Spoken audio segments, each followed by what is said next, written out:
Welcome to the Terrible Podcast with your hosts from SteelersDepot.com, where you can find all your latest and greatest Steelers news.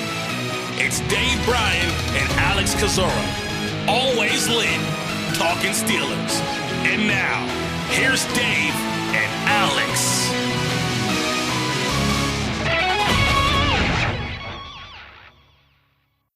Welcome to the Terrible Podcast, Season 14, Episode number 56. He's Dave Bryan. I'm Alex Kozora, SteelersDepot.com. Thanks for being back with us here this Wednesday, Steelers Nation.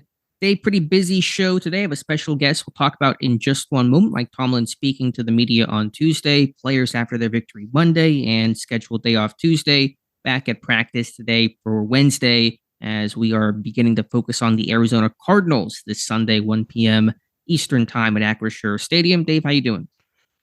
Happy Wednesday. Doing very well. It is Cardinals week. I posed this question on Twitter yesterday afternoon. Where were you, Alex, when when Ben Roethlisberger threw that game-winning touchdown to Santonio Holmes against the Cardinals in the Super Bowl? Do you remember right where you're at? Yeah, I was at my best friend's house from high school. I think in his basement. It was one of those really nice finished basements that you were jealous of as a poor kid growing up, and that's a memory you will not forget. Yeah, that's it's one of those moments where I think that the James Harrison return there. Everybody remembers where they were at that time, I think, but obviously don't play the Cardinals, but once every 4 years right now, and had to even look back the last time that they did to see who we had on, and I think it's Bob McManaman, and we reached out to him, and I think we're going to have him on the Friday show. So good to catch up with him after 4 years later. But first and foremost, we had the Mike Tomlin press conference on Tuesday, and some injury updates. I think we've had a transaction since then. So I think we've got a little bit to talk about today.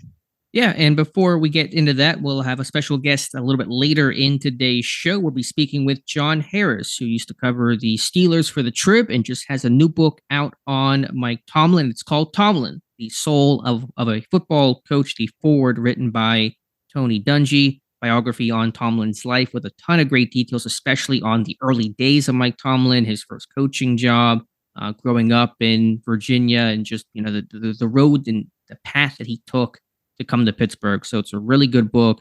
Dave and I have read it, and we'll talk with John and kind of get some more perspective a little bit later in the show. But to pick up where you left off, Dave, Pittsburgh making a couple of practice squad moves. One swap yesterday, signing wide receiver Jacob Copeland to the practice squad and releasing safety Jalen Elliott. Copeland had been on the roster earlier this year. Elliott had spent time in camp with Pittsburgh. Probably a sign here that Minkah Fitzpatrick is going to practice and poised to play, as Mike Tomlin indicated at his press conference, and maybe an indication that Calvin Austin, with that ankle injury that we'll talk about more also in a moment, may miss some time at the start of the week. So just a minor practice squad note there. Yeah, I think you read into it pretty good there. We'll obviously see. We've been surprised before, but I think you read the tea leaves real well. Copeland, he's the Pensacola boy, isn't he? He's from my neck of the woods. He's the I think he wasn't he the one. He was at the Shrine Bowl. I think Dr. Mel and Joe and Josh and Owen, a couple of those maybe talked to him together there. So back on the practice squad, and like you said, probably a sign that Calvin Austin III might be slowed at the start of the week with the ankle injury. But overall, Mike Tomlin's tone about the health of the team seems pretty good, right? Yeah, I think overall Pittsburgh, for the guys who are on the 53, obviously some guys on injured reserve, but overall, I think the team's in a pretty good spot health-wise. And so to go to Mike Tomlin's presser on Tuesday, I know he's been optimistic for many weeks about Minkah Fitzpatrick, but it sounds like there's actually going to be tangible progress. He says, quote, got the light on for Minkah and Mon Adams. That's, of course, nose tackle Montravius Adams. Both guys will be participants on some level tomorrow, referring to today. And then Tomlin said they'll kind of let that participation be our guide throughout the rest of the week. But it does sound like Minkah Fitzpatrick will practice in some capacity, limited full. We're not quite sure of yet, but that'll be his first time practicing since his week 8 hamstring injury. For him missing all these last 4 games, he's still second. He's tied for second on the team in total tackles behind Landon Roberts at this point, and he's tied with Cole Holcomb, who of course has been lost for the season right now. So that's how many tackles Mika was had to make before going down injured. And once again, he's missed the last four games, so it will be good to, and hopefully this comes to fruition. They get him back on the field against the Cardinals. Players were optimistic. DeMonte Casey had said a couple of days ago that they thought Minka was going to come back for the Cardinals game. We'll see. Hamstrings are still tricky. Of course, Freiermuth had a setback while he was practicing. Hopefully that won't be the case here. Pittsburgh seems to be extra cautious with Minka Fitzpatrick, and so we'll hopefully see him out there on the practice field on Wednesday. A couple other injury notes here. Kenny Pickett dealing with ankle discomfort per Mike Tomlin, may limit him early in the week. He may be limited today. Not entirely sure there, but no indication that's going to impact his status for Sunday against Arizona. Calvin Austin seems to have avoided a serious ankle injury, but may be dinged up and not entirely sure what his status is going to be for this weekend. Tomlin gave me a heart attack, though, when he talked about it. He said Calvin Austin had an ankle injury in game, but 48 hours later, it looked significantly better. When he said it looks significant, I went, oh my goodness, Tomlin, yeah. No. And he pulled the okie doke on me there, but it seems to be that Austin did not suffer a serious injury, but we're not quite sure what his status for this week will look like.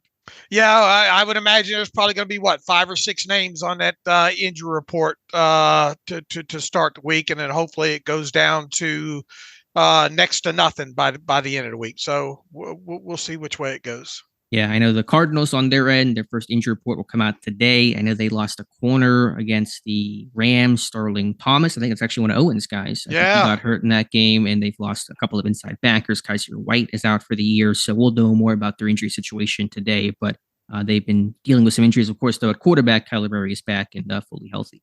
Yep. All right, Mike Tomlin's presser. Beyond the injuries, what else caught your eye and ear from Tomlin's presser? Let me pull it up here. He talked. When we talked in our initial recap of the game on Monday about special teams and how that component really didn't play well as a whole. Outside of obviously Chris Boswell, I thought Presley Harvin punted well in that game, but the coverage units just worked great over there and in that game. And Mike Tomlin talked about that and how field position, played a big part and, big couple big returns set him up in some good field position. So that's first and foremost what stuck out to me.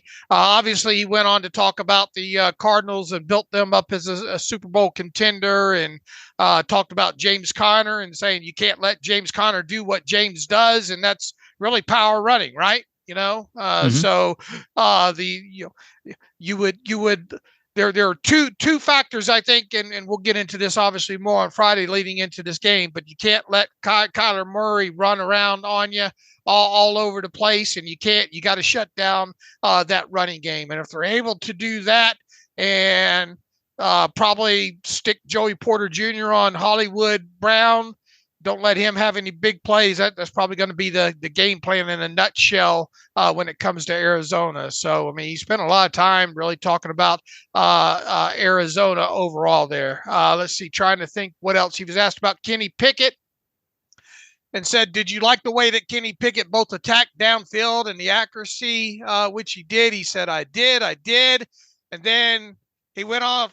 He went on to kind of take a little bit of shine off of Kenny, I thought, and said, look, Pat Freiermuth was back. And the relationship that Kenny has with Kenny Pickett, particularly in the middle of the field, is kind of what help facilitate all that, I guess, if you will. So I didn't like the fact that he kind of took a little bit of, I wish he would have went more into, Kenny was great, or better than he's been. He did give the I did.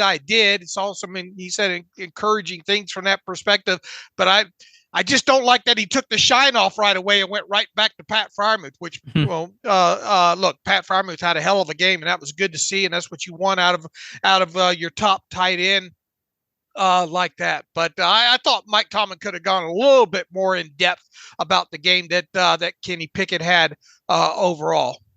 Yeah, I'm sure he could have, but I think Tomlin has the idea of, quarterbacks get too much blame. They don't always, and they probably get too much credit. So I think the question was framed around the middle of the field aspect of it. And so that's why Tomlin pivoted towards, well, you had one of your, really top middle of the field type guys to be an asset over that portion of the field. So that's my interpretation. I think Kenny's okay. I think he got the win. He's happy. He played well. So I'm sure Pickett's just fine with Tomlin's comments. Sure, there. But yeah, with James Conner, just to touch on that, he's having a great season. He's averaging over 5 yards per carry. Was injured, and that's always been the bugaboo with him. But his return to Pittsburgh, first game back, playing in Pittsburgh since leaving the Steelers, and that's going to probably motivate him quite a bit. Yeah, I bet he's going to be really pumped. I know a lot of fans will probably be glad to see him as well, too. I expect a pretty good reception for him overall. I mean, he's still, very beloved, I would think there. But, yeah, you can't let him run downhill on you because that's what he does best. And he's a touchdown scorer. Isn't that what Mike Tomlin called him? Well, he had, 16, 17 his first year in Arizona, only 2 this year. But the Cardinals offense has been not producing much, obviously. I don't want to spend a tremendous amount of time on this, and frankly, for me personally, I'm kind of over. I'm past this story at least. But Diontae Johnson, of course, Mike Tomlin was asked about that and the no effort on the Jaylen Warren fumble. And Tomlin, I thought he was going to brush that answer aside going into that press conference, but he was pretty upfront and pretty candid about his response to that question. So let me get the quote here from Tomlin.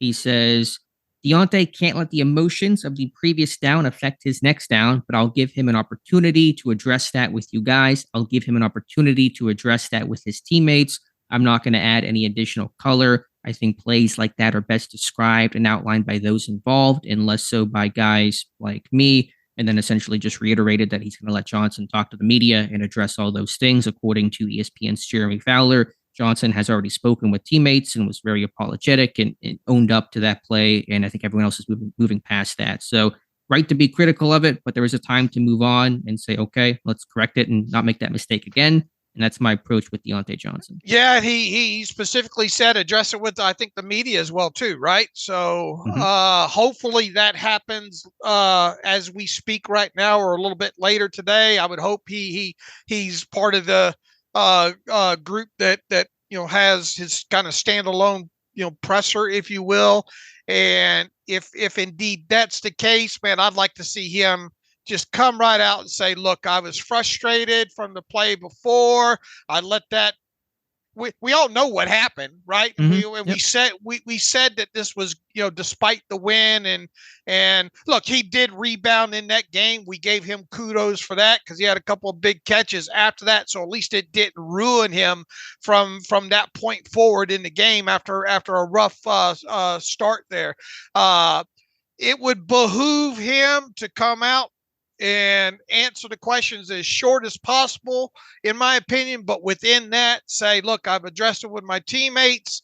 I was wrong there. I let the previous play boil over into the next play. I was wrong. What does Mike Tomlin say? Give them the ounce of meat that they're looking for, or pound of flesh. Pound of flesh. There you go. Go ahead and give them the pound. Give them a pound and a half. It's Christmas. Okay. I think that would be his best course of action today, and just take it all on himself. Take whatever he gets from the articles that'll come out from it, and then move on early in the week. Get it done on Wednesday and get it behind you so it doesn't roll over into the weekend. Right. Just own it, accept the mistake, take responsibility, and move on. And I think he will do that today when he speaks with the media. Seems to have done that with his teammates already. So, yeah, what it came down to, we said Monday. To me, it was not like what happened was he was still in his head about that play before the almost touchdown, probably wondering, hey, Tomlin, why didn't you challenge this? What happened on that play? And so he's just kind of zoning out and he stacks bad plays. And that's always been his biggest hang up. Diontae Johnson mentally, with drops a couple of years ago, he dropped one pass and he would ruin him for the rest of the game, just trying to overcome that type of stuff. So can you not repeat these mistakes? That's going to be critical. But I will say with Diontae, this stuff has happened before. I posted a clip of 2021 not as obvious or as egregious, but a turnover against the Bengals where he was on the other sideline, not even attempt to run after the football. And Najee Harris, who was standing basically next to him, ran across the field, made the tackle, saved a touchdown, and held Cincinnati to a field goal. And so just we've seen a pattern of these kind of moments with Johnson, and they have to stop. Well, he's got 1 year left on his contract after this year. There's, I see a lot of people on Twitter and people trying to write and talk on a talk radio about they should get rid of him. I'm not to that point yet, with him. I do agree that this stuff is happening, more than you'd like to talk about with him. But I still think at the core, he's a good receiver, and there would be a dead money issue. And look, you'd have to replace him somehow, via the draft or free agency. I can't buy into the talk right now that this should be his last season in Pittsburgh. Sure. I mean, I've not spent much time thinking about it in season. Nothing's going to happen right now, obviously. But I don't have a particularly strong pull of feeling like I want to get rid of this guy after the season. I still think he's supremely talented. He can be frustrating at times for a variety of reasons. There's no question about that. But in terms of his route running separation, ability to make some really incredible catches, and you're right, that skill set's going to be difficult to replace. So I think he's still worth more to Pittsburgh as an asset than a liability. But I understand certainly these moments are very frustrating. What a difference that one play could have made in that game, right? If you look back at it overall, I mean, if Johnson scores there, if they would have a touchdown, he goes from probably being a hero of the game to now the opposite. Right. And anyway, it'll be interesting to see what he has to say later today. Yeah, and I know some people are tired of the story, and I get it. I think sometimes these things get harped on a little bit too much. But once Johnson speaks, we're going to write about it, of course, because we do want to hear from the man himself. But hopefully, this thing can get put to bed, and a good game on Sunday would do us all a lot of good. Yeah, stay off First Take and all these shows. I'll only have them talk about you if it's a positive. Boy, Diontae had a big game. That's usually a good sign. For sure. All right. What else from Mike Tomlin during his press conference? Should note, as well as another piece of news that Tomlin was asked about, Pro Football Hall of Fame announced the 25 semifinalists for the 2024 class, and there were two Steelers part of that group, the same two as last year, and wide receiver Hines Ward and outside linebacker James Harrison. The question, of course, is can they advance to that final 15?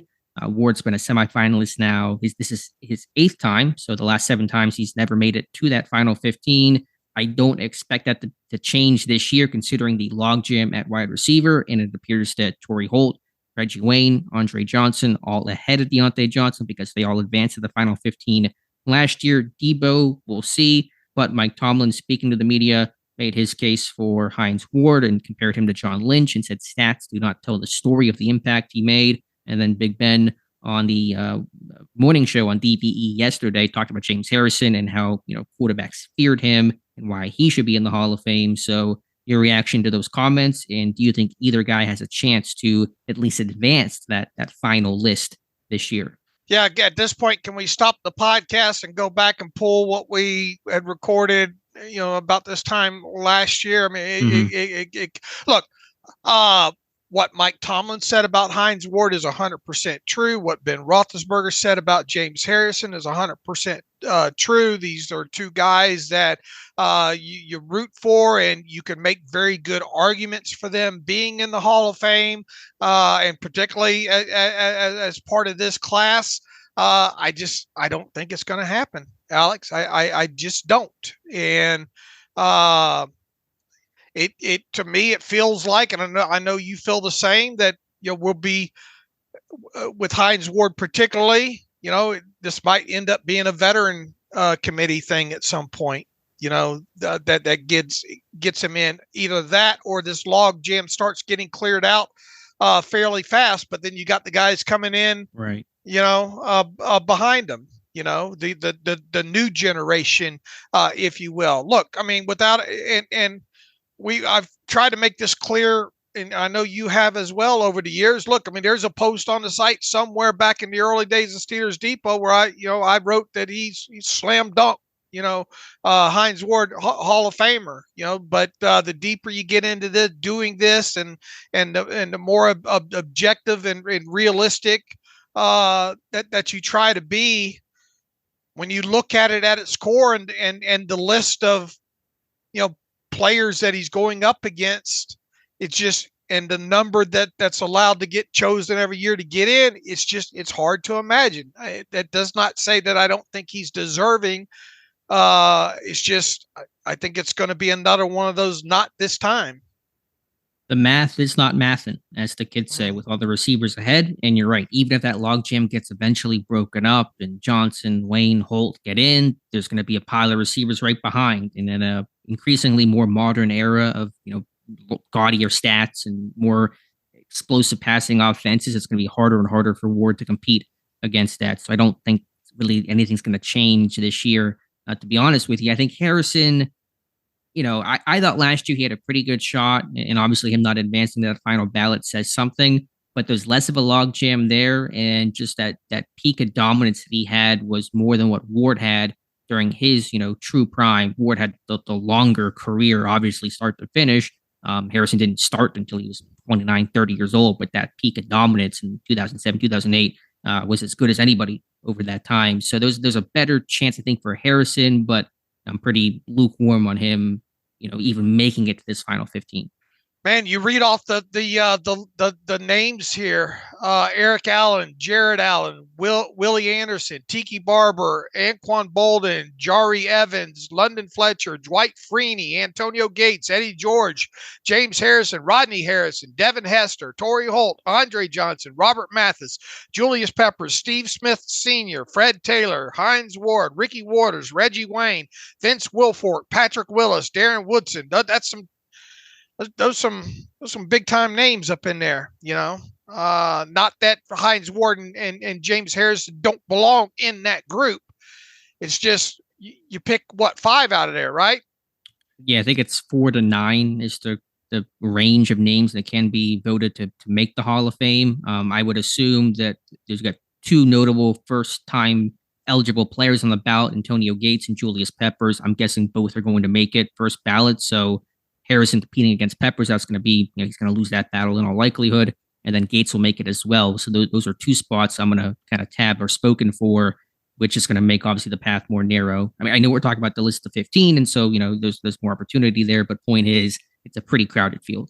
Yeah, it says the modern era player finalist will be trimmed during the meeting from 15 to 10 and then from 10 to 5. The remaining 5 finalists will be voted on individually, yes or no, and must receive the same 80% positive vote as the coach, contributor, and seniors finalist to earn election to the Pro Football Hall of Fame. Okay, so it is 5. I thought I read something that there was a range, but maybe I'm misremembering or reading old material or something. Yeah, I think it's 5. That's what they have on the site here. Yeah. So again, I think Gates, Peppers are going to be 2 of those 5, leaving 3 spots left. I don't know who those are going to go towards, but I don't think it'll be, I'm very confident it will not be Hines Ward, and I'm pretty positive it's not going to be James Harrison either.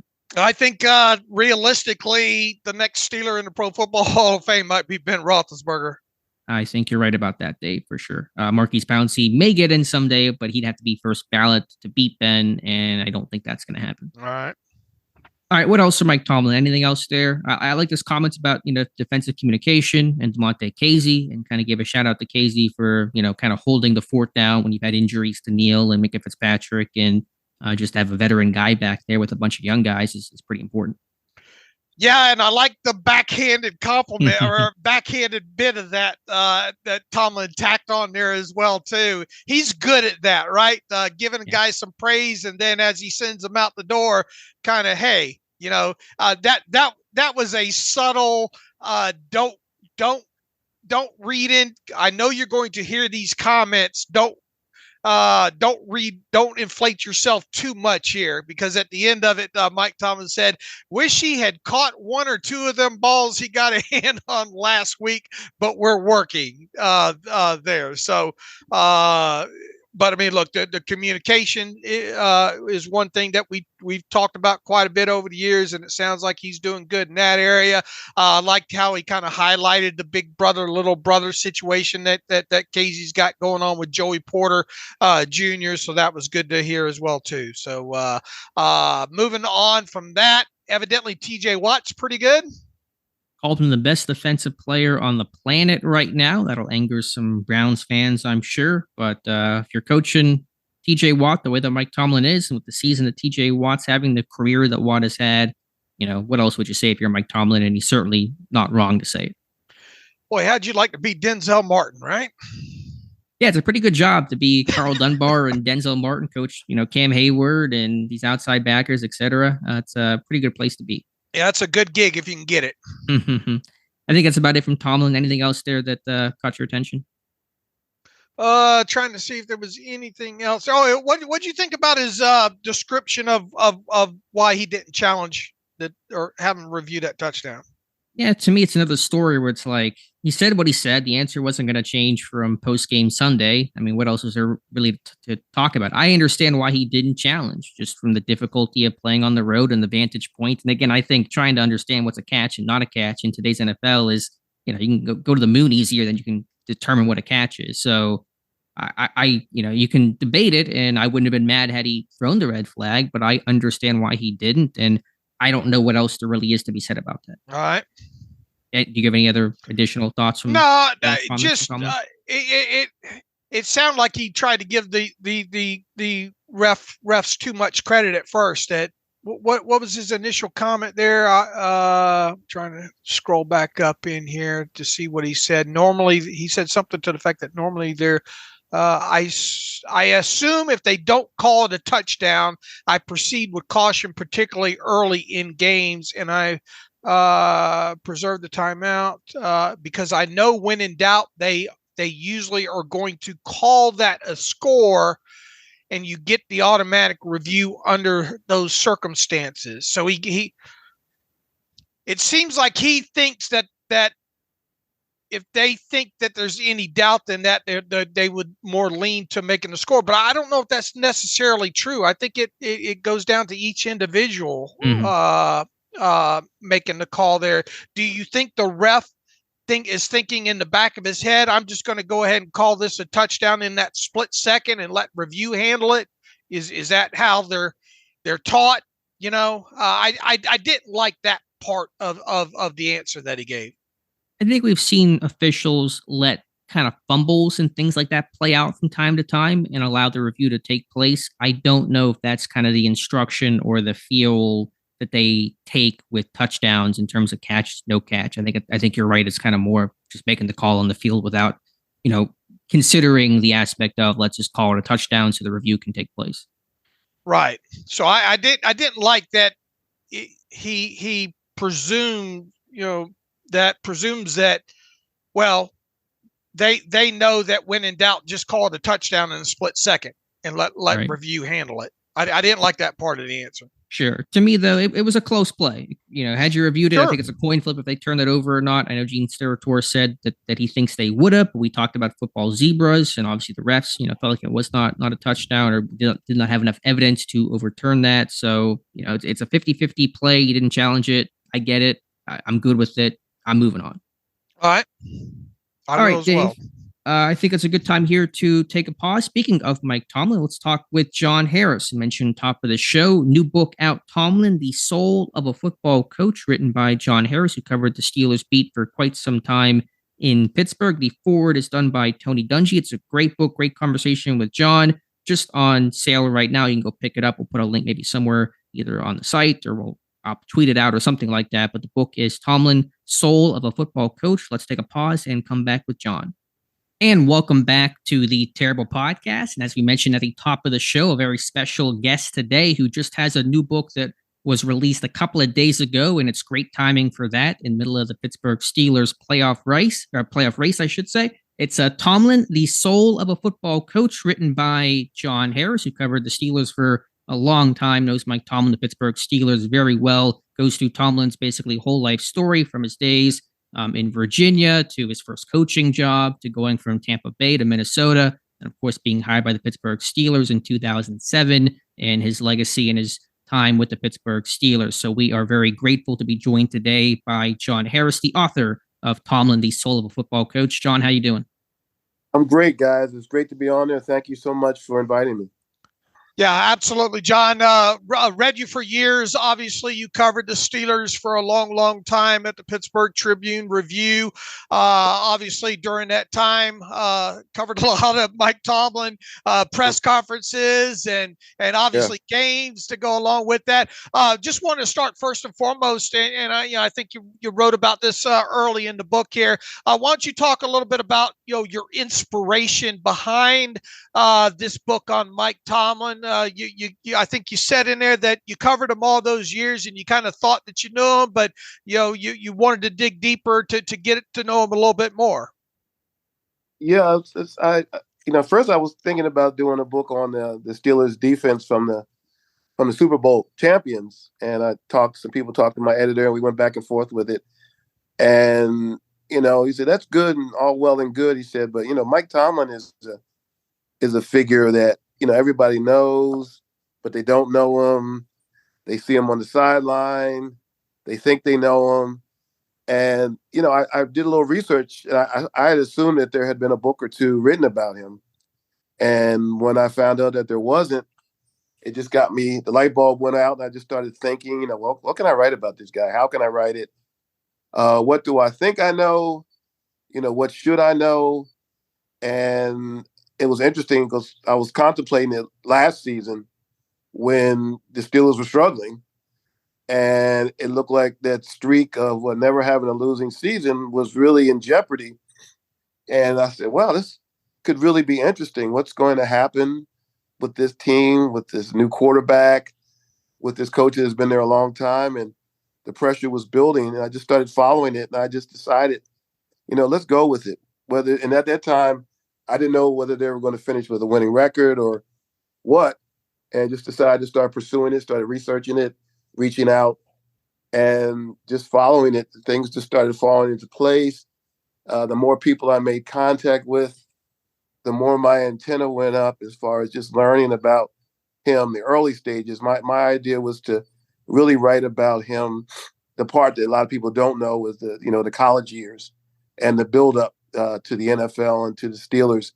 And that's really what I put a lot of focus on, because to me, that's really, if you really want to know about Mike Tomlin and what he does now, a lot of things that he does now are things that he did when he was in Tampa Bay and Minnesota, and even at some of his college stops. One of the main things is, his age. And that was a really big deal when he took the Steelers job. But if you look back at Minnesota when he was a coordinator, and even at Tampa Bay, when he took over and started coaching, John Lynch, who was older than him when he took the job, that was something he had kind of gotten used to. Of course, to us in Pittsburgh, it was like, wow, this 34-year-old guy, what's the deal? But he had kind of already gone through that to a certain extent. So it wasn't as, I guess, maybe overwhelming to him as maybe I thought, and probably a lot of other people thought, how's this young guy going to come in and handle this, Super Bowl team 2 years removed? So I think I'm able to tell that a little bit. People get a better idea of his buildup, and becoming the Steelers coach through the years. Obviously, the book goes in chronological order all the way back to William and Mary days and all like that. Did you, and you have, several people listed in there that you talked to for the book and quotes from, and obviously the foreword is done by Tony Dungy and very well written. I was able to get through that part of it as well too. Did you, when you put this together, did you start there, or did you have to piece this together? In other words, talk to who you could as you could, and then put the book together that way, or did you actually start at the beginning and with the interviews and all like that from college days and way back? Yeah, my initial thought was to start off and build up. I initially really wanted to really be top heavy with the early years, and I did that. My editor, bless his heart, Jason Katzman, I remember when I was feeling like, okay, I'm pretty much done here. We had gotten to the Steelers. I was going to maybe kind of I don't know, gloss over some of his years with the Steelers. He was like, "Oh no way, dude. We've got to tell this story through the years with the Steelers." And the more I did it, I'm glad that we did that. And it kind of took me back. A lot of things I had forgotten. Some of the years, good and bad, so to speak. It took me back, and so as it went on, things started falling into place. It was done in chronological order, but as I built up and did the Steeler years, I really kind of got motivated for that, and I hope I was able to tell that story, not necessarily year by year, but really go through those times. I mean, you look back, 17 years is a long Well, you sure is. coaching one team, and it's amazing, some of those seasons, and so many things happen, injuries and issues with players and success, the highest of the highs and lows, and somehow still here at this stage, and now it looks like the team is they're 7-4 now, and in the AFC, I mean, they're in pretty good position. Mm-hmm. Even though it's probably shocking to a lot of people right now. It's amazing. They're in the hunt, and barring a major collapse, I mean, they're going to win 10 or 11 games this year. The book is Tomlin, the Soul of a Football Coach, on sale right now. John, I'm with you. I think the most interesting part was learning about Tomlin growing up before being hired by Pittsburgh in 2007. And I was just blown away by all the connections that he had. Dan Quinn and VMI and William & Mary, Jimmy Laycock at William & Mary, to Rip Shearer at Memphis, and Shearer, the cousin of Kevin Colbert, meeting his wife in the trainer's room at William & Mary. Did this stuff blow your mind the way it blew my mind, seeing how interwoven this is with Mike Tomlin? Yeah, I don't even think at the time, he realized it. I mean, when you mentioned Jimmy Laycock, his coach at William & Mary, well, I don't know, was it Stewart? And there was a connection between Jimmy Laycock and Stewart. Mm-hmm. There was a connection between Rip Shearer, and they all had this William & Mary connection. So I don't even know if he realized it at the time. They were all kind of bonded together. And if you look at, so he got his basics from Jimmy Laycock, who also knew Rip Shearer, who also knew Bill Stewart. Mm. So they're all through his coaching veins, basically. If you think about it, even if you don't look at it that way, that's all through him. There were so many connections and people that, were there for him through the years, which I think are interesting. People that he leaned on when he was trying to decide on, well, should I take this job or what's my next step? And they were very important. I know at Memphis, I think he was talking a good game. He told everybody he was going to get out of coaching after he left VMI, and he went to the coaching convention, and he was looking for a graduate assistant's job. And he told Rip Shearer, who was at Memphis at the time, "Yeah, I'm really thinking about getting out of it." And I didn't believe that. I said, "Well, the way I look, because his mom wanted him to go to law school." Mm-hmm. And I'm like, well, if he wanted to get out of it, why did he go to the coaches conference, right? So he didn't want to. That was in him, even at that time when he was telling everybody that. And Rip Shearer just said, "Hey, give it some time. And if you do what you're supposed to do in a few years, you'll get in the NFL." He said, of course, I didn't think he'd be the head coach of the Steelers. But he said there was something about him. I felt that he could do that. But yeah, and he hasn't talked a lot about it, but the connections are amazing. Randy Fitchner, who they go way back. Keith Butler, way back to Arkansas State, mm-hmm. and meeting in a high school coach's office when he was at Tennessee Martin, which a lot of people don't even realize. He was actually at Tennessee Martin for a few months, never coached there, and Fitchner and Joe Hollis at Arkansas State convinced him to join them, and they just met by chance at a recruiting trip at a high school in Memphis. And that's how they're connected. So when you think about it, then they go all the way back. Then when Mike Tomlin gets the Steelers job, he hires Randy Fitchner, So it's, you think about it, once you start looking, connecting these dots, you really see the connections that were there through the years. You don't really maybe realize it at the time, mm-hmm. but it's remarkable. The bond, the deep bonds between these men. And as you write in the book, when Tomlin got hired by Pittsburgh, he called Randy Fitchner and said, "I have a job and so do you." And that's just a really cool way to tie all that thing together. to kind of fast forward, take me through, and you write about it in the book, but that post 2006 season after Cowher steps down, this was an event in Pittsburgh. It was like a new pope, rarer than a new pope, to hire a Steelers head coach. And it was the competition between the Trib and the Post Gazette. Then Sports Illustrated tries to come in with the scoop. Just for you personally, covering those couple of weeks with the craziness. Is it Grimm? Is it Rivera? Is it Whisenhunt? Is it Tomlin? Who's going to be the hire? Looking back on that, what was that experience like for you? That was crazy because I had just gotten there. I had gotten there in October that season, Cowher's last year. And then you turn right around, then he leaves and you got this coaching search. So I'm still kind of trying to figure it all out. Scott Brown and I, that was both our first year on the beat. We're going up against the mighty Post Gazette, and trying to make sources. And, it was like the one thing, hey, you don't want to get beat on this. And you're just kind of thrown into the fire. And it was so many peaks and valleys and, storylines, this is going to happen. That's going to happen. And, you were scared to go to sleep and scared to wake up when it was going to be in the paper, the next day. And I try to touch on that because it was a unique time for those two papers, because at that time, the newspaper industry was really changing. And the Pittsburgh market was very different at that time because those two papers were still going at it, where you had a lot of cities that were losing papers or had one newspaper, and you didn't really have a newspaper war. And you had a legitimate newspaper war in Pittsburgh, which kind of added, I think, to the intrigue and all that. And I think I try to explain it in a way that people understand kind of some of the pressure that the Trib was feeling, being Avis compared to Hertz, and then pressure of that, and trying to make a name for yourself, to beat the big guy on the block. So I was trying to explain that a little bit in there. Just really quickly before Dave asks his next question, what was the tone in Pittsburgh like when Tomlin was officially announced as the hire? I was a little younger back then. What was your impression of how the city reacted? Because in some ways it was a surprise. I think it was a shock. I don't think anybody thought it was going to happen, to be honest. Nobody knew who he was.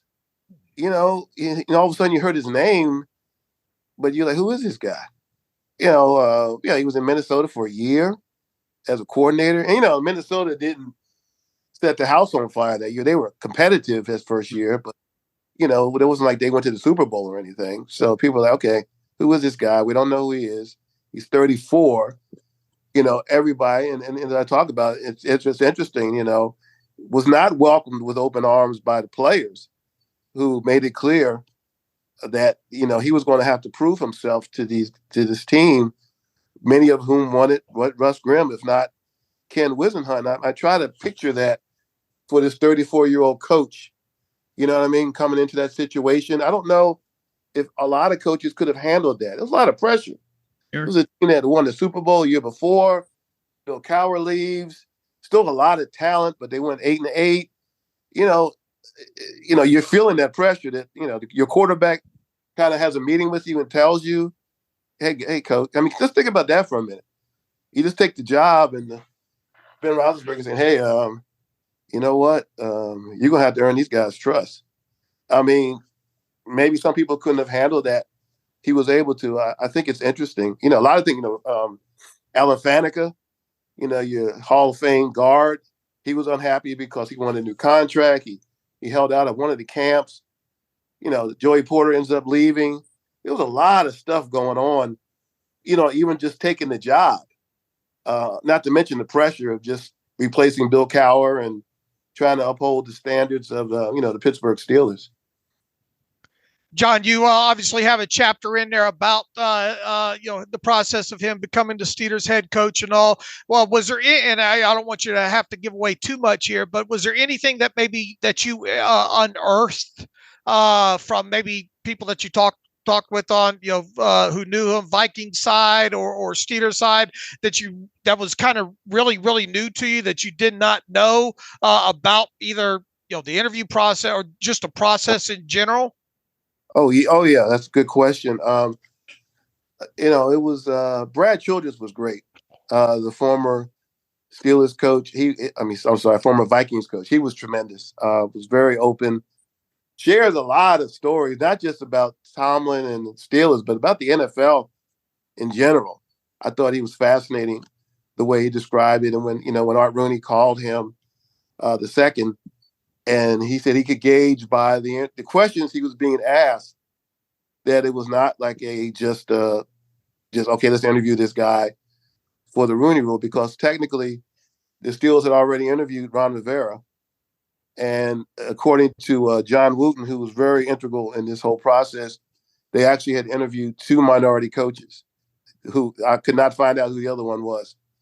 And so they really had already fulfilled that obligation for the Rooney Rule. So Tomlin was like the third one who was interviewed, minority coach. So if it was about, okay, we've got to fulfill this obligation, the Steelers had already done that.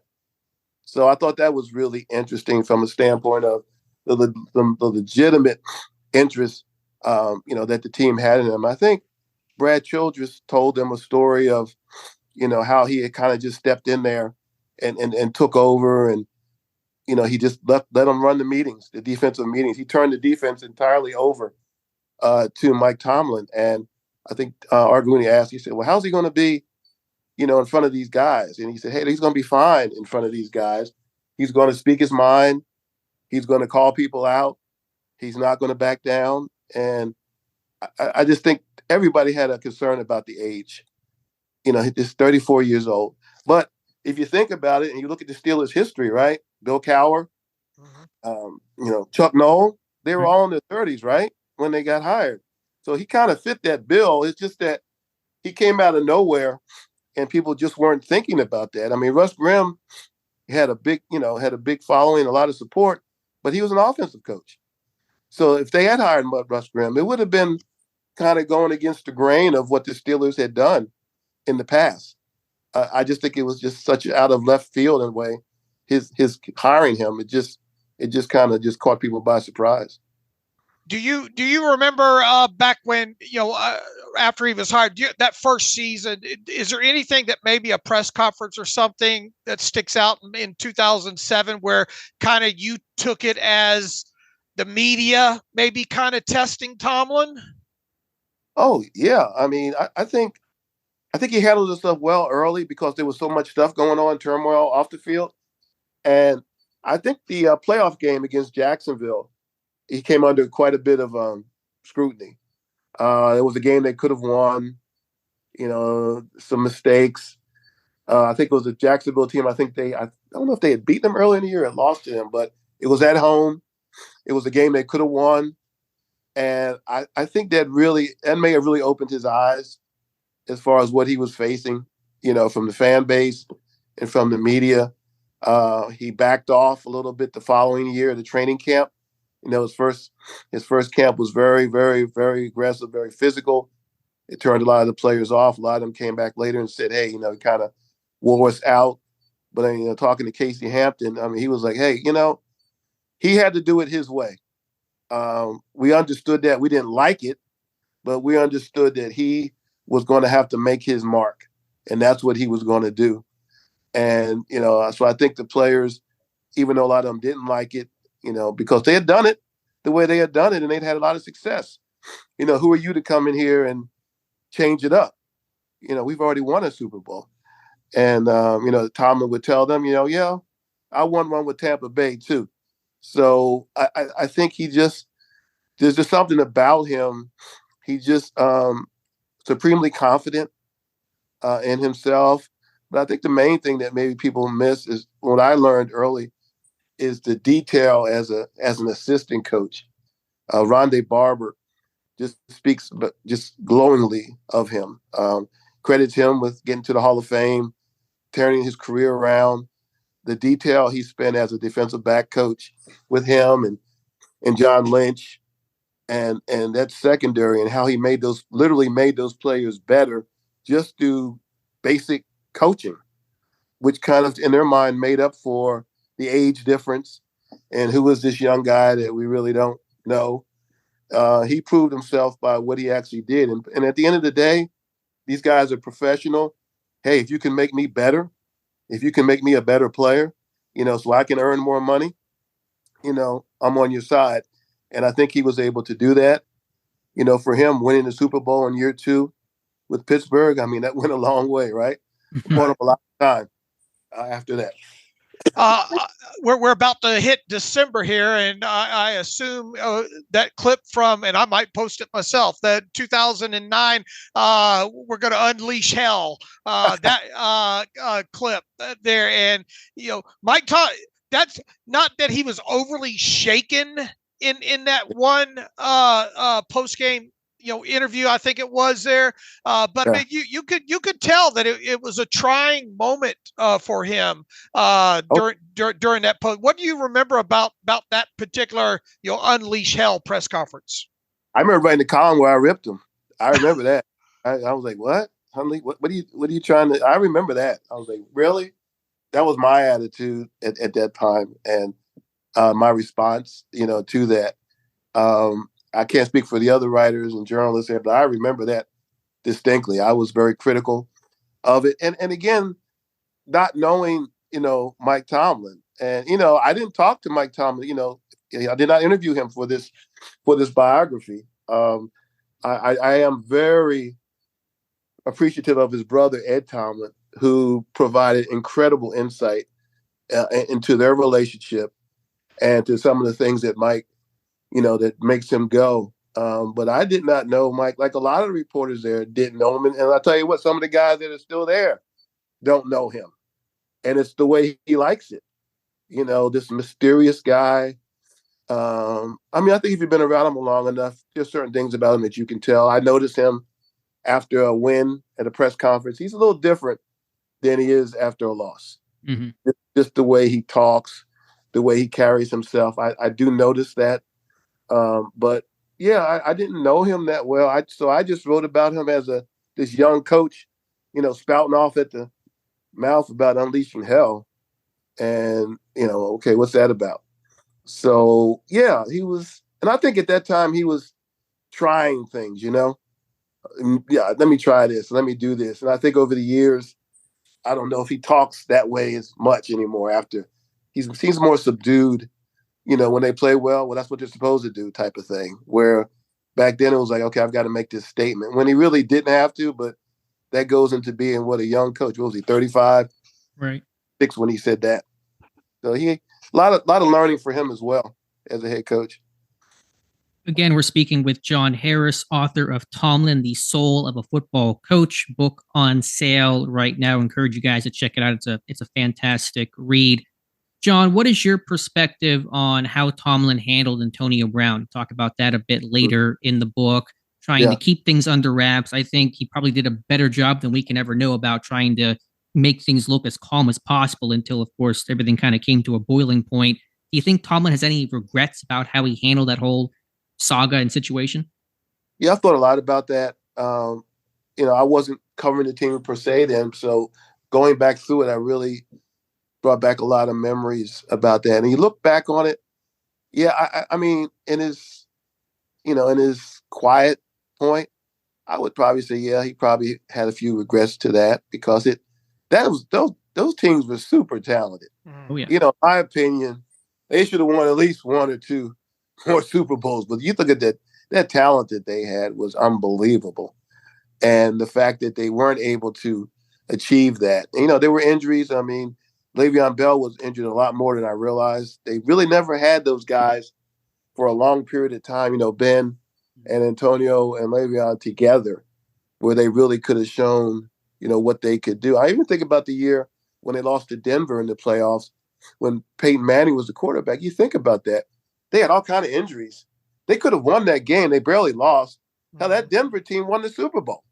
I mean, so they were, even with what they had or didn't have, they were that close to maybe going to the Super Bowl that year. And that was a talented team that had a lot of injuries. So there were so many seasons or years where you think like they could have really been up there, maybe add another Super Bowl or 2. And of course, the Super Bowl against Green Bay, which they lost, they could have won that one as well. So I think, his career, his records, will speak for itself. Would it help him to win a playoff game or get to the playoffs this year and win a playoff game? It sure would. Yeah, for sure. That Fitz Toussaint fumble in that Denver game still haunts me. what could have been. John, he also brings up, that game against the AFC Championship, right, against New England. They were down all those players, and didn't Le'Veon try to go in that one for a little bit? And like in the quarter, that's your best running back. Against that, those were some dynamic New England teams at that time. John, you had compared kind of Tomlin's arc of getting hired, like Bill Cowher, like Chuck Noll, young, defensive-minded coaches. Yeah. I know none of us can predict the future, but based on what you know about Tomlin and the Steelers franchise, do you believe Tomlin will coach and be allowed to coach until he no longer wants the job and steps down, just like Noll and just like Cowher? Well, I think the Steelers have shown incredible loyalty. There have been, back-to-back 8-8 seasons. There have been seasons of, disappointment where, other teams, they would have let that coach go. So there's been, the Steelers, I think, have been incredibly loyal to Mike. It's just the way they do it. His brother, I asked him because, a lot of people talk about Mike Tomlin possibly being a TV guy one time. Mm-hmm. Laughed at that. He said, my brother is a gym coach. He's a gym teacher. He said he's a coach. He said he loves football. That's what he is. He said maybe he will do it one day. The money might be so good, but he feels like Mike just loves football. He loves coaching it. He loves being around the players. And he's 4 years older than Mike. I mean, they're the only siblings, extremely close. They talk just alike. It's frightening. When I was talking to him, I thought I was talking to Mike. And and he believes he just loves coaching football. Of course, hey, what do I know, right? Dave? Go ahead, Alex. Okay, just a couple more questions for you, John. And again, thank you so much for your time here. You also touched on the 2022 draft, and you weren't with the Trib at that point or covering the beat anymore at that point. Is that correct? Yeah. Okay, but obviously you researched it. You seem to hint that the decision, obviously they drafted Kenny Pickett, but it might have come down to Pickett or Malik Willis. Do you believe that if Pickett was off the board, had the Saints or somebody taken him, that Willis would have been their guy? And do you think Tomlin was all in on Pickett? Because as you write, it felt like Tomlin was pretty high on Malik Willis, or at least intrigued by Malik Willis during that pre-draft process. Yeah, I think that the one thing they didn't do, I know, especially the prime years when I covered them, they always drafted, a lot of times they would piss people off because they draft another linebacker. People like, why the hell are they drafting a linebacker? They already got linebackers. They would draft another one, and they were really into the best player on the board type deal. I don't know if that was the best player on the board at that time. I thought that was a draft where they really went for a position of need, at quarterback. I don't always agree with that type of philosophy, especially for them. That's a good question. A lot of people say they thought Tomlin liked Willis because he was more of a mobile quarterback. But they knew Kenny Pickett, from all the years that he was there. He had the experience. And I think the experience probably played a part in it because you're losing Ben Roethlisberger, right? And this guy is going to be your next quarterback. So you probably didn't want to go with another quarterback who was not as experienced, who maybe his learning curve was going to be a lot, more like a Willis, right, who was still kind of so I'm thinking if you look at all those elements that came into play, I think that has something to do with it. And it was interesting, how Tomlin handles this quarterback. This is his quarterback, whether he drafted him or not, this is his quarterback.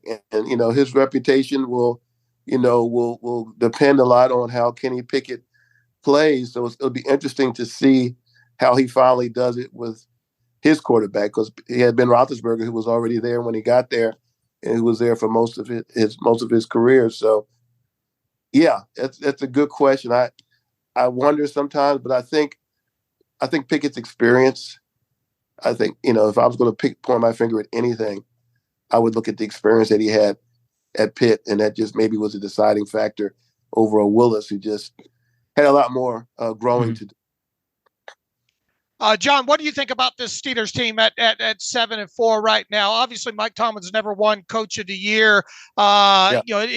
there's obviously points during this season where it seems smoke and mirrors, but your record, style, as Mike Tomlin likes to say, style points don't matter. You are what your record says you are, and they're 7-4 right now. It seems almost certain, barring a collapse, that they're going to make the playoffs, and then obviously the onus will be on him to win at least one playoff game.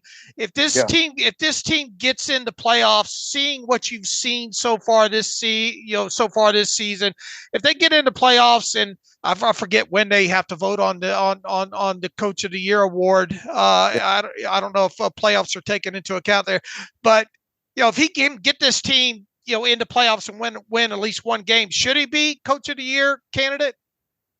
Maybe as a candidate, yeah. I mean, I think the coach at Houston is doing a masterful job. First year coach, rookie quarterback. I mean, I remember seeing it, and I have to. If you look at the Steelers' losses, I mean, you never want to lose, but they haven't lost. When they lost that Houston game, I watched that game. And I was like, oh my God, they were just getting thrashed, and I couldn't believe it. But if you look at Houston and you look at that quarterback, I mean, that guy is the real deal. And Houston is a much better team than maybe people thought. And you look at their other losses. They lost to the 49ers. That's a pretty good team, right? They lost to Cleveland a couple of weeks ago. So they lost to Jacksonville. So they've played some. It wasn't like they were upset in any of those games. They lost to some pretty good teams. It just looks like that the offense is going to. It's all going to come down to the offense. I'm not saying that nobody in Pittsburgh already knows that the offense just has to develop a level of consistency. I watch so many teams, and they're so versatile, and they have the motion, and they do things, and they're able to make simple plays.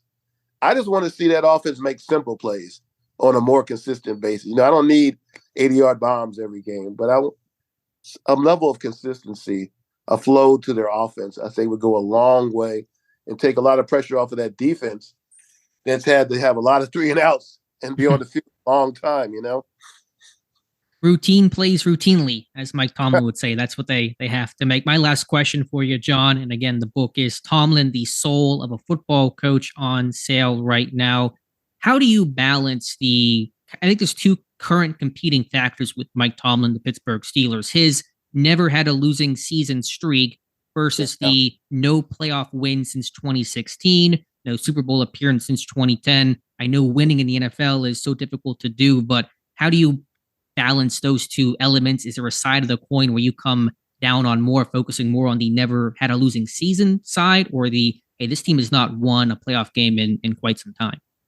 Well, that's a good question. I look at New England now, what's happening, and I think if last year had really just kind of fallen apart, and they weren't able to go on that streak at the end, and it carried over to this year, and they were now, instead of 7-4, 4-7, coming off of a year last year, I would say it would be, what, we need to, maybe the message is no longer getting through. That's why I feel like last year, that turnaround, I'm not going to say it saved him, but I think it gave ownership enough confidence to feel like, okay, maybe this quarterback's not a franchise quarterback, but, he's something that we can work with.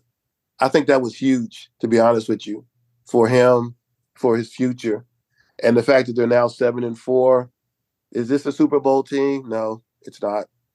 Do they have the potential? You have to be excited about this draft that they just had.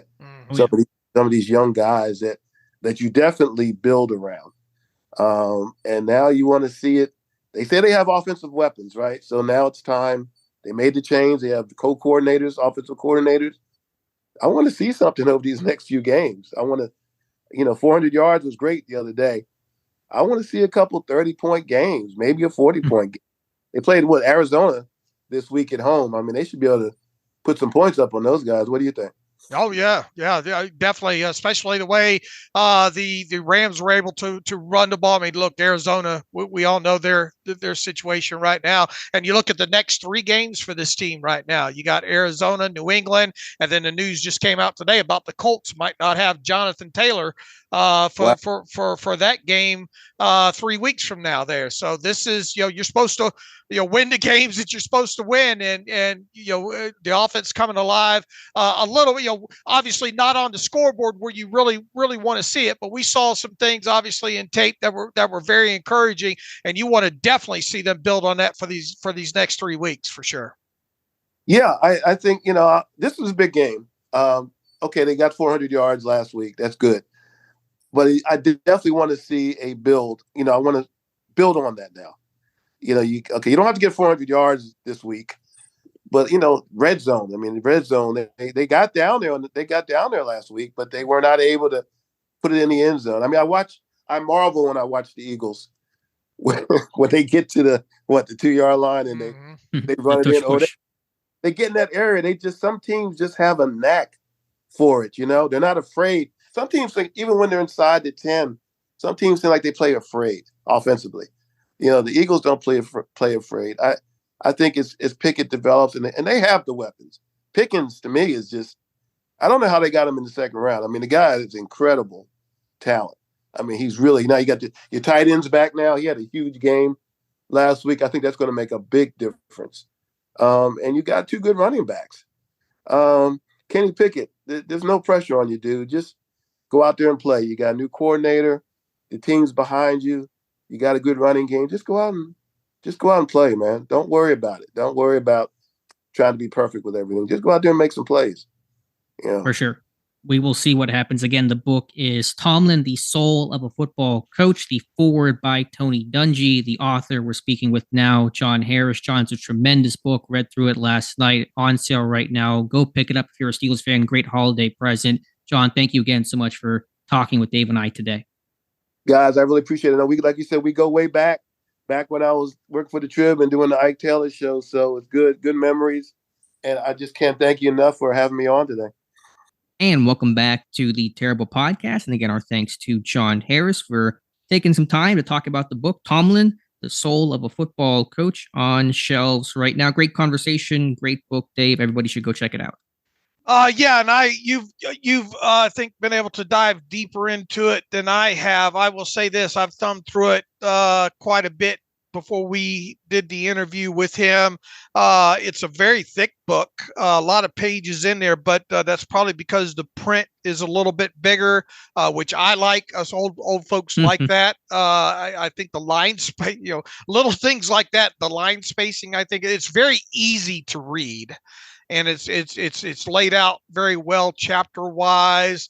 I don't see how anybody who is a Steelers fan wouldn't enjoy this book and learn some things that you probably didn't know, or more than likely, I would guarantee you'll learn some things that you didn't know about Mike Tomlin as you go through this. So perfect time for him to release this thing around Christmas, and we will put a link in this podcast post to like Amazon or something where people can buy it. But I would imagine that this will be a gift given to many Steelers fans. And it was good to catch back up with John Harris again. Yeah, absolutely. I learned a lot, especially about the early upbringing of Mike Tomlin, early days as a coach and playing days at William and Mary and VMI to Memphis and the connections and just kind of the fast path that he took, but also just kind of the craziness of being a football coach and kind of falling into stuff and working your way up the ladder. And just really interesting there from John. So good backstory on Mike Tomlin. Again, book available, Amazon, Barnes & Noble. We'll put a link in and you guys can check it out. So thanks again to John. All right, Dave, you and I have gone through the all-22 of the Bengals games. Let's start with the Steelers offense. It's kind of different looking offense. Some tweaks, not major changes, but definitely a different feel and tone to this offense. What felt different for you watching this game? I think a little bit about what we already hit on, and it was just a matter of how much they did it. The 13 personnel with the 3 tight ends on the field. What did I put out there? I think 11. Was it 11 snaps of that? And then I think 11 snaps of 13 personnel. I think Tom Mead charted for us.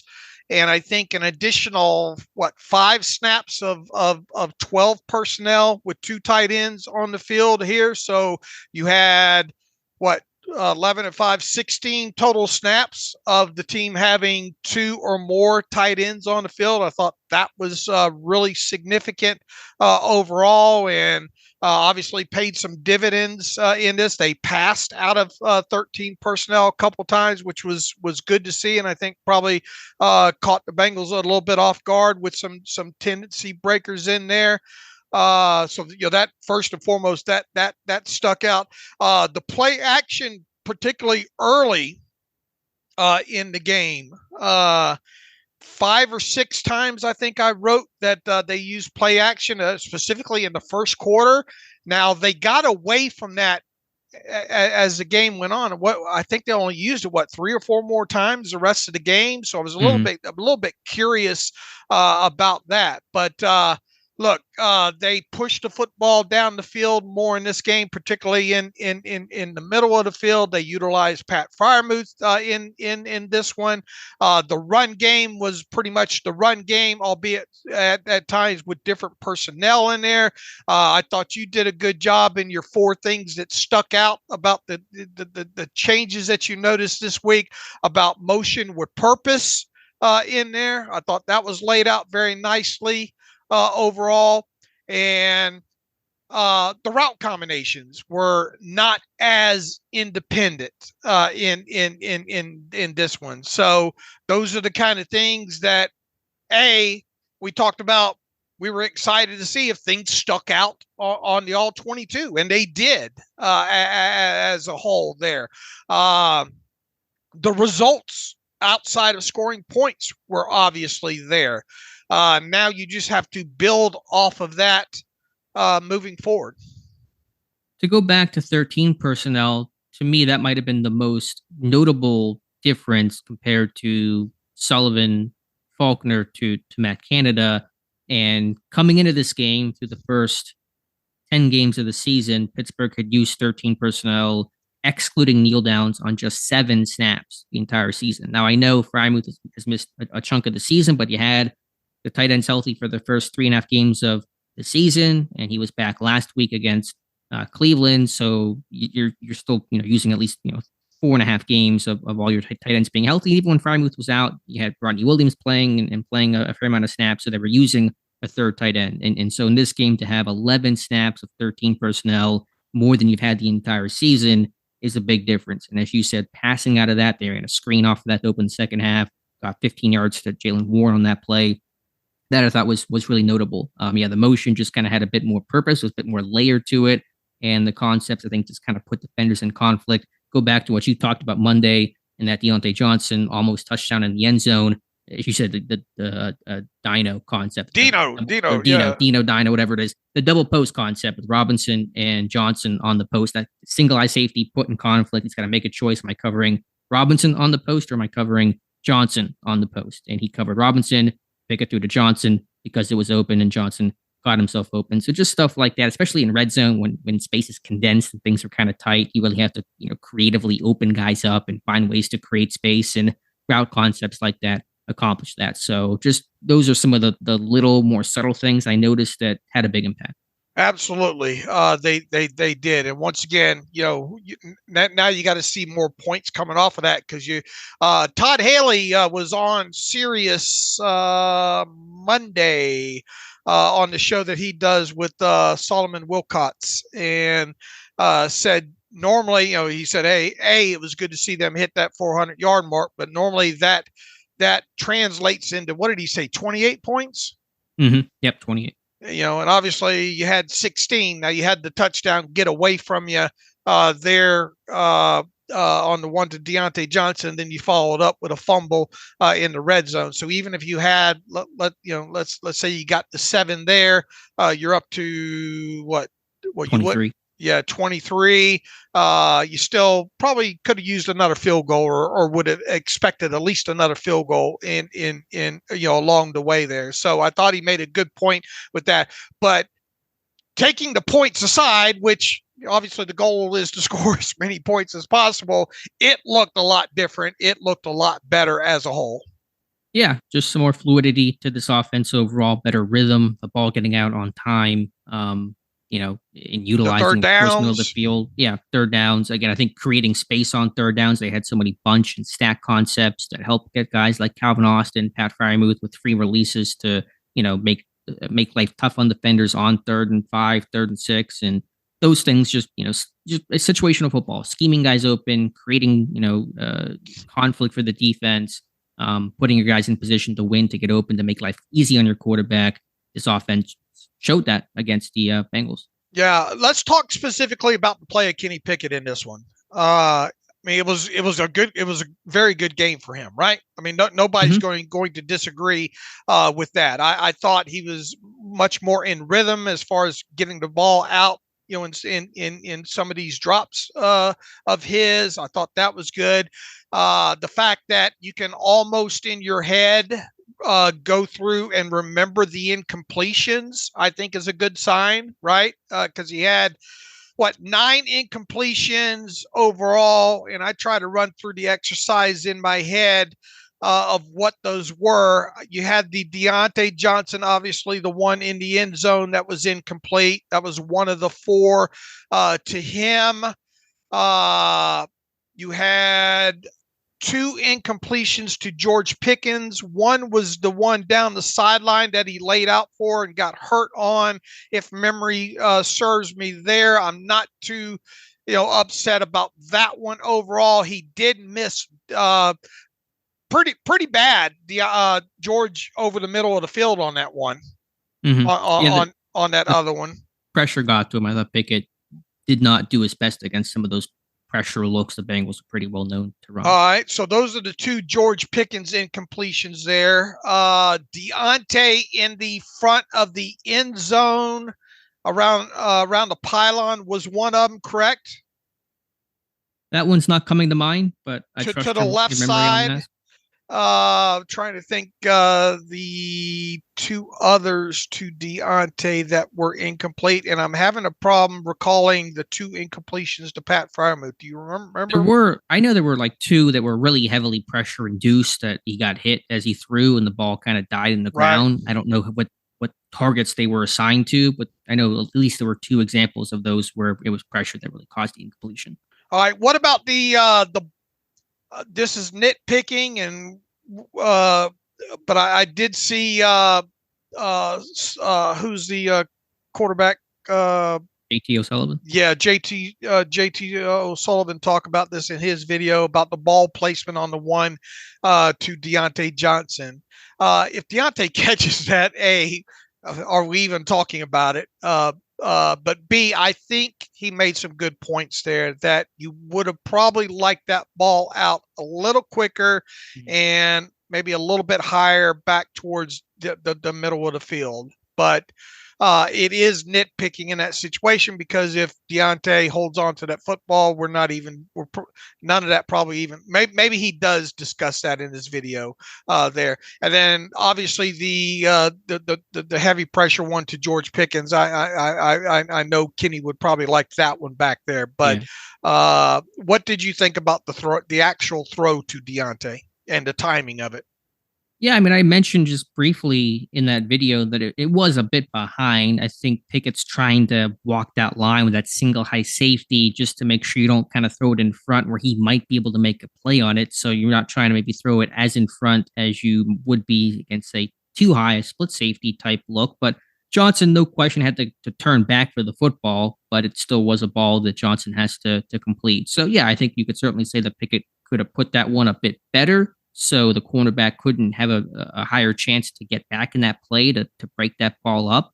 But Johnson has to make that play. He's more than capable of making that play. Right. And once again, if he catches that, does that even show up on the JT video there? But I think overall coming out of this game, and look, the drop in the bucket to Diontae on the right side was fantastic. The shot concept on the slot fade deep to George Pickens was absolutely fantastic. I just think if you want to talk about some finer details here when it comes to Kenny Pickett moving past this very good game of his. Look, I mean, what'd you think about I pulled the list of adjusted net yards per passing attempt of what was it, 7.5 or more in a game with at least 20 attempts, 0 touchdowns, and 2 or more sacks. And that list isn't very long, is it? And Kenny Pickett's on there twice. The last 2 quarterbacks to do it, the only 2 quarterbacks this year to do it are Kenny Pickett against the Bengals and against the Rams. Right. So that makes you marvel, in my opinion, marvel a little bit of how good, how good a statistical performance that was overall, because it's hard to do that. Obviously going back as far back, I think it goes back to 1964 in that. I don't remember, but it was only like a list of 50 quarterbacks it's an insignificant stat. It's only something that us nerds, me and you dive deep into. But anyway, coming out of it, once again, it was a very good game for Kenny Pickett. And man, anytime that you can put up the completed air yard distance and some of the metrics that he put in there. Obviously, the offense had 6 explosive plays in this game, which was good to see. If you're talking about anything, hoping to see the next progression with him moving forward and not going backwards from this performance against the Bengals, I think most of the talk would center around accuracy and handling pressure. Yeah, in terms of criticism, I think that's valid. Yeah, but to me, the takeaway in a positive direction was rhythm. I just felt like he was in rhythm. The offense was in rhythm. The passing game was in rhythm, and that's why you had more fluidity overall, just in terms of the ball getting out on time and stacking positive plays and avoiding some of the negativity. There was still too much negativity in the passing game, generally speaking, not just on Pickett, but just for the passing game overall that stalled out some drives, why they only produced 16 points. But just broadly speaking, a lot more rhythm, a lot more fluidity for this offense. I'm glad you mentioned too that slot fade to George Pickens. That's a 3rd down play. It's a big situation. And to me, I call that Hoss-Wide juke. You called it shock concept. I'm not even familiar with the term, to be honest with you. But to me, that's Hoss-Wide juke. It's a great scheme of giving your quarterback options. You got those seam runners. You got Johnson on the option route over the middle. And it's a great throw. It's a great catch. You get the matchup. Pickens on Hilton. Hilton's a good corner, but he's Pickens has got 6 inches on Mike Hilton on that play. It's a great ball. So to me, Hoss-Wide juke, the Patriots they won Super Bowls off of Hoss-Wide juke with Welker, Edelman, Gronkowski, and to see that in Pittsburgh, it's a really good scheme and it worked well. Yeah, it did. And look, that was 3-by-2 out of empty too. So. Yeah. And look, you made a lot of great. We talked about it the other day. What'd you think of when you went back and looked at the 3rd down throw that I referenced to Pat Freiermuth over there on the sideline? Yeah, that's a great ball by Kenny. But again, you get that stack there. It's 2 receivers, a 2-by-2 look. You got Freiermuth underneath Pickens, and you kind of create that bit of a rub there where the corner has to kind of work through some of that traffic to get Freiermuth on that speed out. He's a step behind. It's a good ball and a nice catch by Freiermuth. They had hit Calvin Austin at a bunch on 3rd and 5 right side, similar type of look. It was a 3-man bunch there, but getting that free release and hitting the sideline and putting it on him and making the play, moving the stick. So just those things in those big kind of weighty downs, Tomlin says 3rd downs, can you scheme guys open? And that you saw guys routinely getting schemed open on 3rd down. Yeah, because that defender had to come all the way over that was a high percentage situation as long as all the timing and everything lines up with it with on that one particular to Austin that you're talking about, because that defender's got to come all the way over with him from the other side of the field, right? Yeah, I'm trying to think back to the. Was that no? I'm thinking about the one with Warren. I'm thinking about the one with Warren over to that side. Flat. Yeah, that one, they just kind of run a little return motion to kind of clue man. But the corner still had to they distribute the bunch there, and the corner still has to react to it, and he's a little bit late. And yeah, Freiermuth Pittsburgh had 8 3rd downs in this game? Freiermuth caught 3 of them. So, you talk about your tight end on 3rd down, you find 88, best hands on the team. That's the guy you target. And look, that was a 3rd and 6 to Freiermuth. And if you don't get that one right there, and it was pretty good coverage despite the rub off on that side by Pickens. You got to put that ball in a tight window, and I thought Kenny Pickett did, because if you don't convert there, you're kicking a field goal in that situation, and that drive ended up being a touchdown drive. Right, the Najee Harris 5-yard score. So, any other thoughts here offensively, Dave, from this game? O-line play? Any different impressions of this one? Watching the O-line, it could have been better.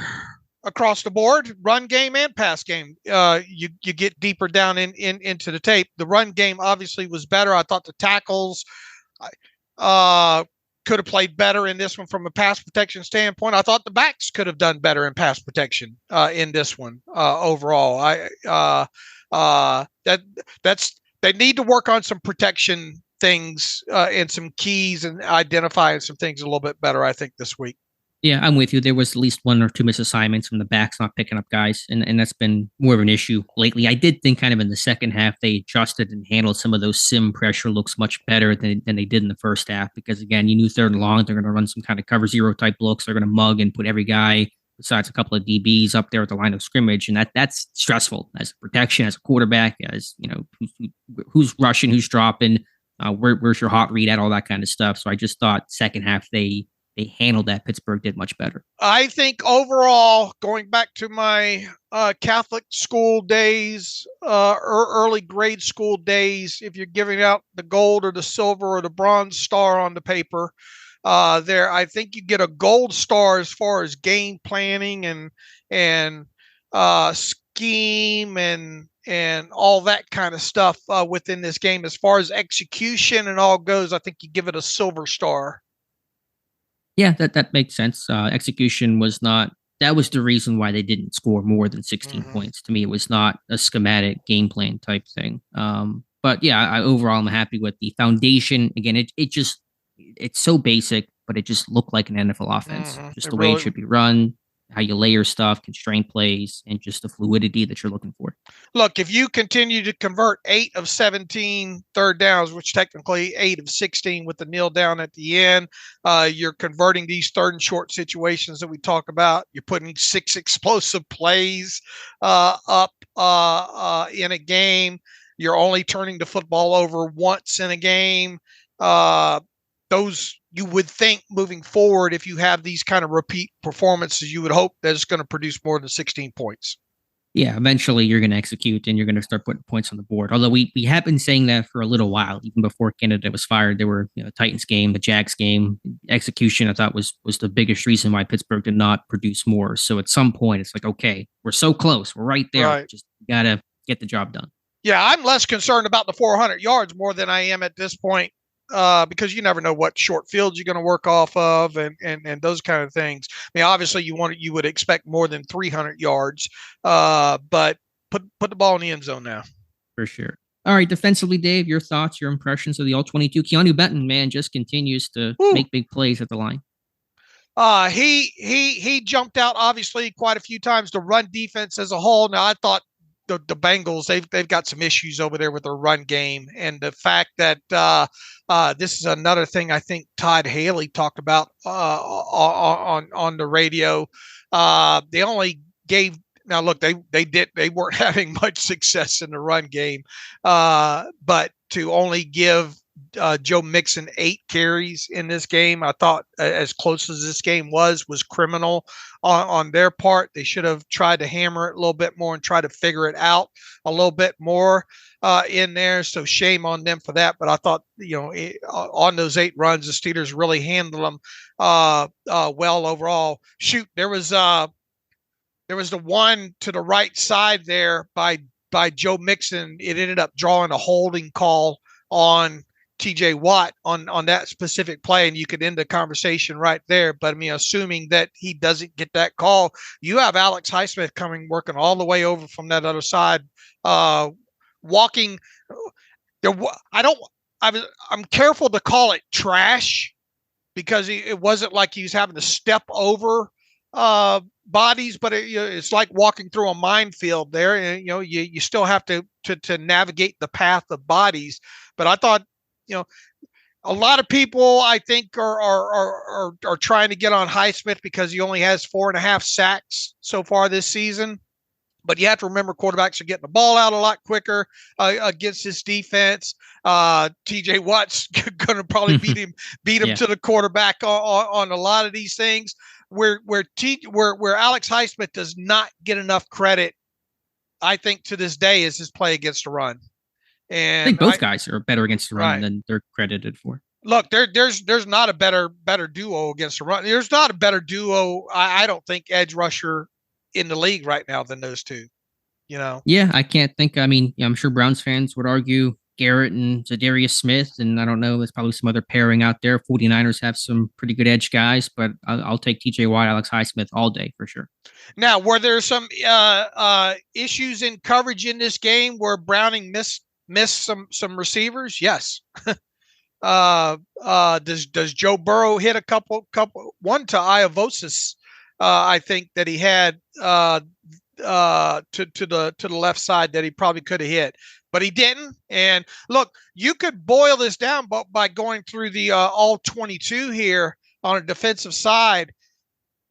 Man, there were like 6 big plays in total, and probably several of those 6 big plays on defense that would have been highly negative plays for the Bengals offense, and several of those probably should have ended in turnovers in the Steelers' favor. The Steelers probably could have had 4 or 5 takeaways in this game, and probably, I don't know, 2 or 3 more negative plays overall. Now, a couple of these were tip balls that Jamar Chase got, that just the luck of the bounce, the fumble, the early fumble forced by TJ Watt has the worst luck. And that's what it is when you look at some of these things with a bouncing ball. And I highlighted this somewhere on, I think during the off season when it came to negative plays produced by TJ Watt.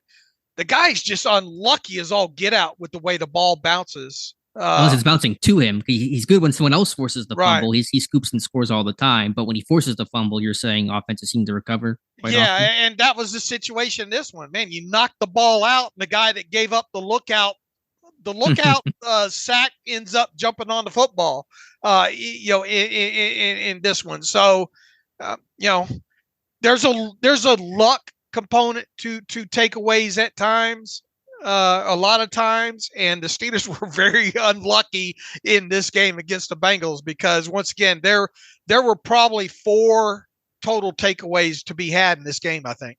Yeah, although on that Casey one, it's in his hands. That's not, to me, bad luck. He just didn't make the play. But you're right, the ball didn't always bounce. I did love at that forced fumble that Watt had. Just watching it land to Roberts. Okay, I get to hit a lineman now. Like, he was excited. He came down and chopped that lineman that scooped the ball up and ended the play right there. My overall thoughts here was I really felt like, and you say this phrase all the time, and you're 100% right about it, rush and cover going together. I thought the defense, the secondary plastered well. A couple of times that Browning escaped on that, Herbig, Bolton, and sack, for example, and that the defense has to really hang in there and cover that for 5-6 seconds until Herbig finished that thing off, and they did.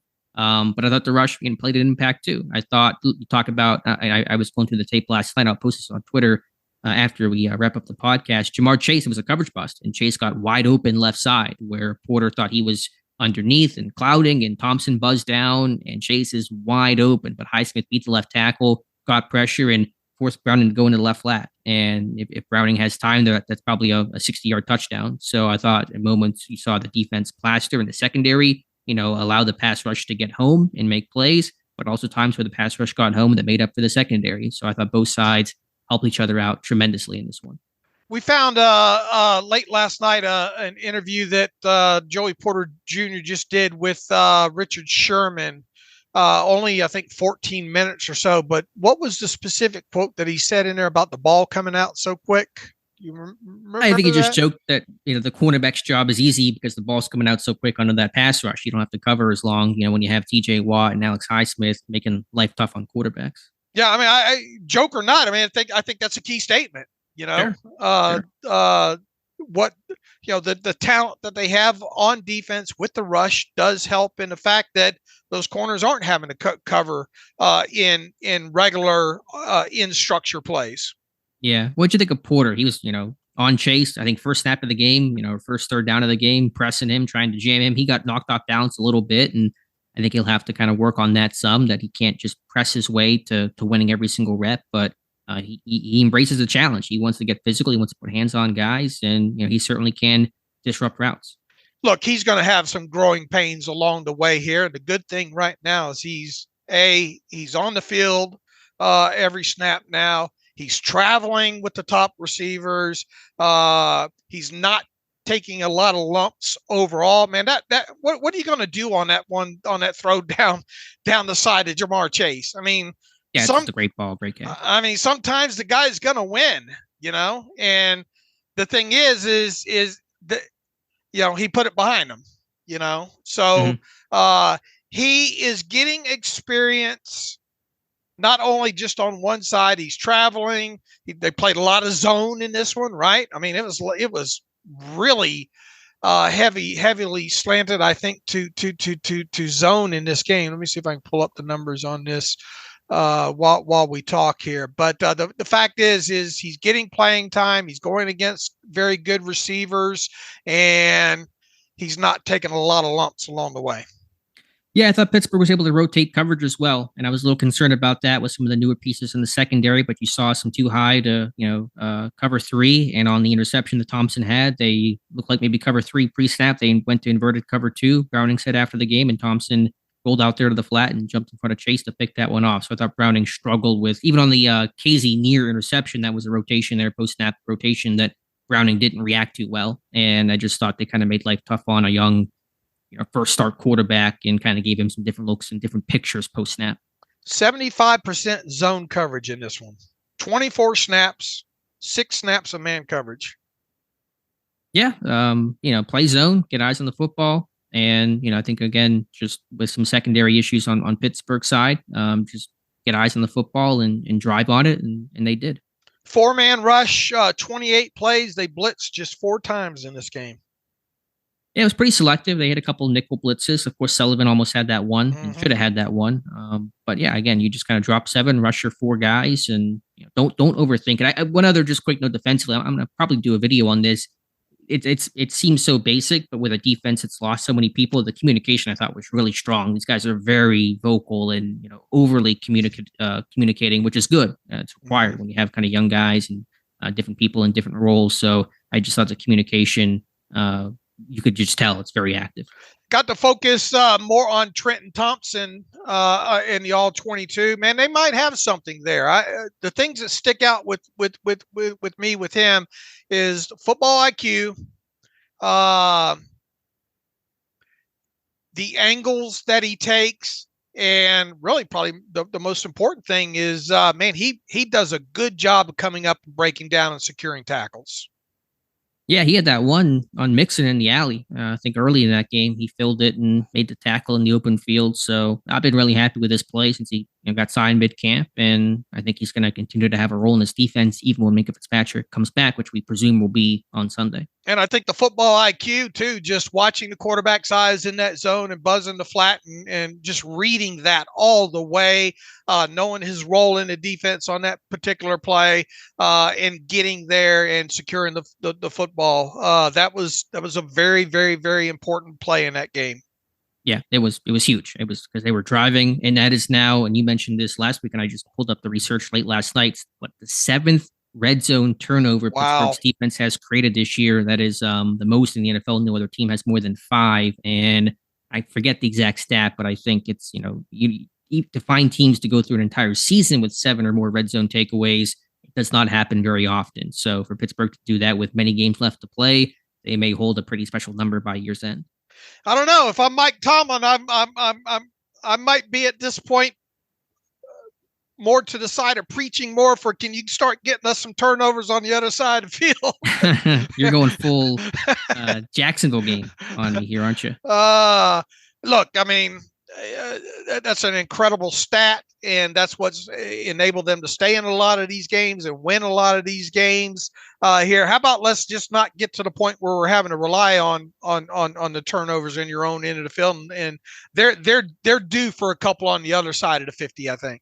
Yeah, I mean, they're getting a lot all over the place. How many takeaways did they have this season? How many is it? 20? 20. You had the stat. 20. Yeah. So, I mean, they got 13. What's that magical stat that you'd like to throw? I'm not saying. I'm just saying. All right. Super Bowl winners, is it? I'm not 20, saying. 25? I'm not there. But you had a great stat, a couple years ago that and when you look at it league wide, man, they're up there in takeaways, and they're not giving the football away. They're what, plus 10 or plus 11 at this point. Let me see if I can pull it up I think here. they're plus 11, tied first in the NFL.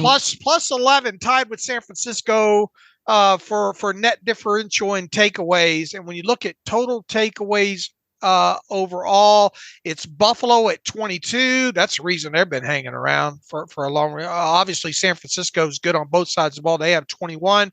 Buffalo has 21. The Steelers have 20. There are obviously a lot of teams within striking difference of that. Any team with 17 or more, I would think at this point would be prime a Super Bowl team. But of that list of those teams, which is little less than half the league, how many of those teams are seriously Super Bowl contenders? San Francisco, Buffalo potentially if they could get in, Jacksonville, Baltimore with the 19 takeaways. I'm not going to put Indianapolis in that group at 18. Dallas at 17.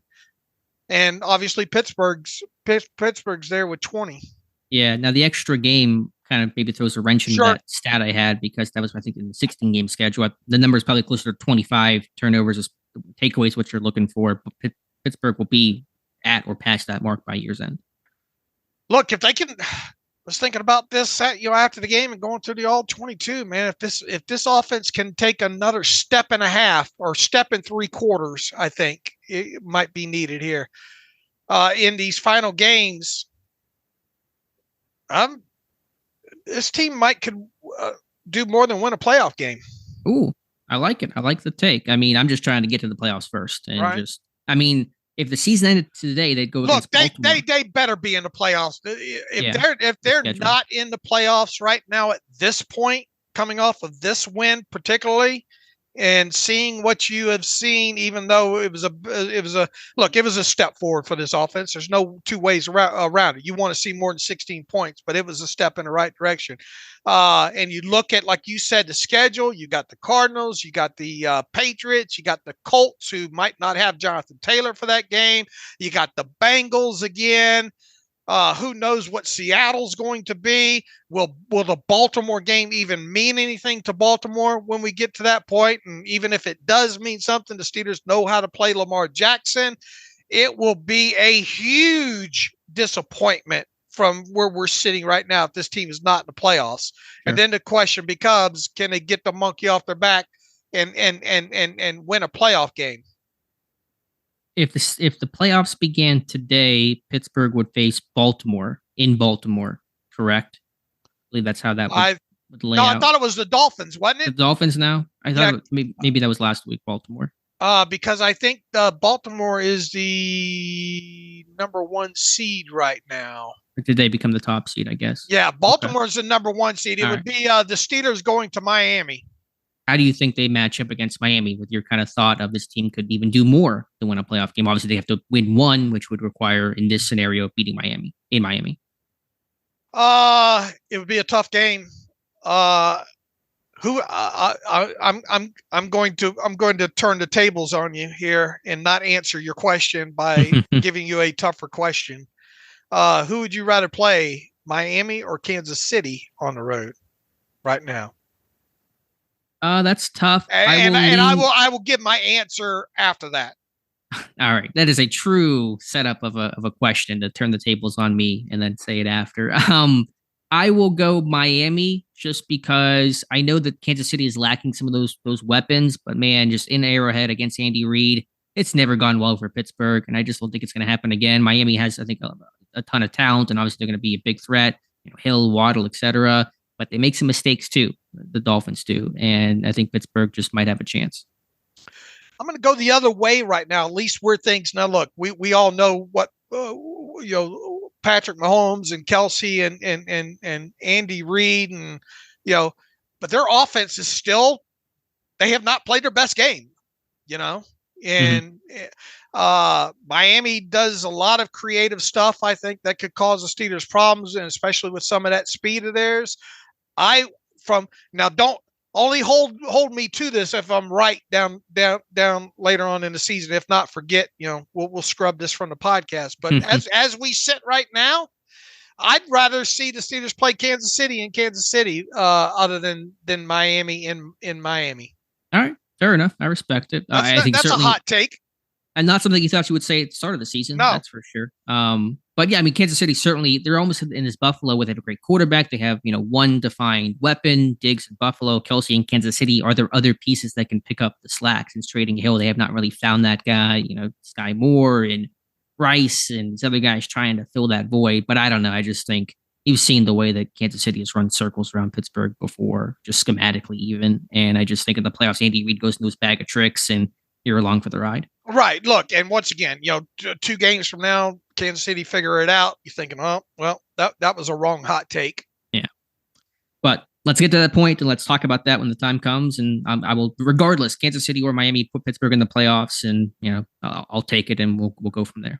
Keanu, back to the Steelers defense. Keanu's playing real well. Larry Ogunjobi, even though you'd probably like to see more overall production from him, he's healthy. It seems. Interesting conversation that spurred a post out of you this morning on SteelersDepot.com. What's eating DeMarvin instead of what's eating Gilbert Grape? What's eating DeMarvin Leal? The lack of a pass rush. I'm guessing his snap counts have really been almost nothing. I think, 12 snaps over the last 3 games, one of which was a kneel down. And you've seen Loudermilk play over him and Watts play over him. And Adams is coming back. We assume Adams will come back this weekend. And, we'll see who's the odd man out in that situation. But it's been curious with Leal because he was this great athlete coming out of A&M. Our question was, could he hold up against the run? To me, it's now the opposite, where I think his run defense is actually pretty solid. His hand use and ability to disengage and shed blocks in the run game has been very, very good, but the pass rush is not there and really has not been there. There's no real good plan, no good moves, and he's not playing in sub packages right now. So I think that's been the biggest hang up and a pretty big surprise with Leal's development. I would agree there. And it'll be interesting to see if Montravius Adams does come back this week, who the inactive is of that group. What if it's Leal? It's trending that way. I mean, now you made the point of in week 9, the one time they were all healthy post week 1, Watts was down, and Watts has been playing more because he's gotten back up nose tackle snaps behind Benton with Adams out. So I think it's either Watts or Leal, but just based on snap count, I'm leaning towards Leal being odd man out. And look, Watts is in some limited playing time. I mean, I'm not putting him in the Pro Bowl, but he's shown up a couple of times, especially in the pass rush. Yeah, he's a solid veteran. He's a rotational guy. That's it. But yeah, I mean, you could do a lot worse than him as like a number 5, number 6 defensive lineman. So anyway, if you're listening to this, the whole point of it is, man, Leal's snaps have dwindled. You got Montravius Adams. We'll see if he comes back this week. Watch the Sunday inactive list because there might be more conversation to be. I wonder, I wish Mike Tomlin would have been asked about that yesterday. Yeah, I'd love to know. I don't know what answer he would have given you. And at this point, for the media members that listen to this show, Terrell Austin, when he speaks on Thursday, be interested to hear him asked about Leal, just to see how he handles that. Yeah. Do you get the same read? Is it the pass rush, the lack thereof, that's holding Leal back, do you think? Yeah, it might be all of it. Be honest with you. I mean, how much he has had some moments as a run stopper, obviously earlier in the season, right? Mm-hmm. He is a smaller guy, but I just think at the run defense, I thought that was going to be his big issue coming out of the A&M because he was that tweener type. But I think actually it's the opposite now, where the pass rush is not there. Here's the thing: in these final half of the season here, hopefully we're talking more positive about DeMarvin Leal getting snaps and playing well all the way around. That's what we need to hope for. Or it could be he's in street clothes because they're all healthy and he's not even getting the opportunity. The 12 snaps he would kill for 12 snaps maybe by season's end. I don't know, but we'll see how things look on Sunday. Want to note as well, a bit more obvious, but I have the other article this morning, the Cam Hayward effect. The run defense weeks 1 through 8. Pittsburgh ranked 27th in yards per carry, 23rd in rushing yards since Hayward returned. Weeks 9 through 12, Pittsburgh 8th in rushing yards allowed, 7th in yards per carry. I didn't pull run success rates, but you can imagine that the run defense has been really good. It's no coincidence Pittsburgh has been really winning the line of scrimmage defensively and shutting down run games as soon as Cam Hayward came back. He's not at 100%. You've noted that. Hayward admitted that. He does not run well. He's still running like he's got a board between his legs, like he's really kind of awkwardly, like he just went to the bathroom or something. Like he's like he just got off a horse or something. Yeah, something like that. But I mean, the run defense is still excellent. Yes, it is. What does it say right now that this team has not had? Obviously, they're Landon Robertson, Cole Holcomb, and Minka for the last 4 games. What does it say about this defense overall? About the team, I think it's a resilient bunch, man. They really, as Tomlin says, they don't blink. They have that standard is the standard mentality, and they kind of fight through it. But I think it's a defense that has not been in an elite group, but has really made big splash plays. And if you're not going to be an elite group, which is tough to do, especially in the modern NFL, there's a couple defenses that are doing it, but Pittsburgh probably not in that group currently, especially with all the injuries. But when you can force takeaways and create big plays, sacks and turnovers and interceptions, force fumbles, that type of stuff, that's a great way to keep yourself in the game. Man, if they can eliminate some of these explosive plays, and if they could get on some of them 11 guys on the field, and they have been better about the big plays. Granted, facing backup quarterbacks, DTR didn't even try to throw the ball downfield, and you got Browning, and you're going to face kind of some more less stellar quarterbacks going forward. But it hasn't been the issue that it was earlier in the year. Man, you keep keeping teams to 17 or fewer points on the scoreboard, you're going to give yourself a shot. Yeah, I mean, what is it, like 6 straight games, 20 points or less? Did you mention that? I forget who mentioned that on Monday. What streak is Pittsburgh on right now in terms of points? I'll have to. Somebody had the average of what was it, like 15 points, 15.3 or something like that. The last, let's see. Yeah, 7 straight games of 20 points or fewer. Pittsburgh has held the opponent under. Only 2 games this year Pittsburgh has allowed more than 23 points. Those are 2 losses, or 2 blowout defeats to San Francisco and Houston. So put those games aside just for a moment. We're good teams and should not discount that, but Pittsburgh's defense has really kept the score down. And this sets up good these next 3 games right now. So yeah, it does. All right, Dave, I just want to note here before we get to some reader emails, close out today's show. Diontae Johnson just spoke with the media about 10, 15 minutes ago. He took accountability. He said it will not happen again. Recognized it was a bad look on film. Talked to his teammates, speaking to the media, saying all the right things there. So good for him. He owned it. Yeah, good for him. He owned it, held himself responsible for it as he should. Let's all move on. Let's hope for a good game on Sunday. And let's not talk about, hopefully, any of that stuff the rest of the season here. Amen to that. All right, Dave, any other final thoughts? If not, we can get to some reader emails and close out today's show. All right, let's start with Gregory Hoffman writes in, hello, Alex and Dave. I really like the podcast. It has led me to a deeper understanding of the Steelers and football in general. Well, good, Greg. That's the goal. Excited to hear that for sure. Thank you for the feedback on that. 2 questions. Thinking about Joe Burrow's injury, there was a dispute about if he was hurt before the Cincinnati-Baltimore game. What responsibility does the team have to report injuries, and what makes an injury? For example, does a stub toe land you on the report? Also, I assume they sign away any HIPAA rights to play. Is your listenership higher or lower after a loss? P.S. Neil O'Donnell got a bad rap in Pittsburgh, he says, from Greg. Let's go through this here. What responsibility does the team have to report injuries, and what makes an injury? For example, does a stub toe? Look, it goes to practice level participation. Obviously, Alex is still mad that they've done away with the probable tag, but everyone should be mad at the probable, because that's important to know. Like, because questionable, you never know. All right, I'm gonna go right past that, but okay. The short answer is don't really know the responsibility for a stub toe or something like that. If you want to keep yourself, out of the league's window, if you will, you would have a Walgreens register receipt like Bill Belichick likes to do quite a bit, or like the Texans did a couple of weeks ago. The big thing is obviously the quarterback position being so prominent, and all of this ties into betting, right? For the most part. There is the gamemanship aspect of it as well too. The quarterback position, and obviously Burrow being caught with that wrap or that compression thing or whatnot, I think in the airport or wherever that was, and then him even. Wasn't there another report that was kind of flexing that thing pregame or I forget. There's been so many different reports on that. It is and always probably will be for some time something to talk about when it comes to properly listing players on the injury report.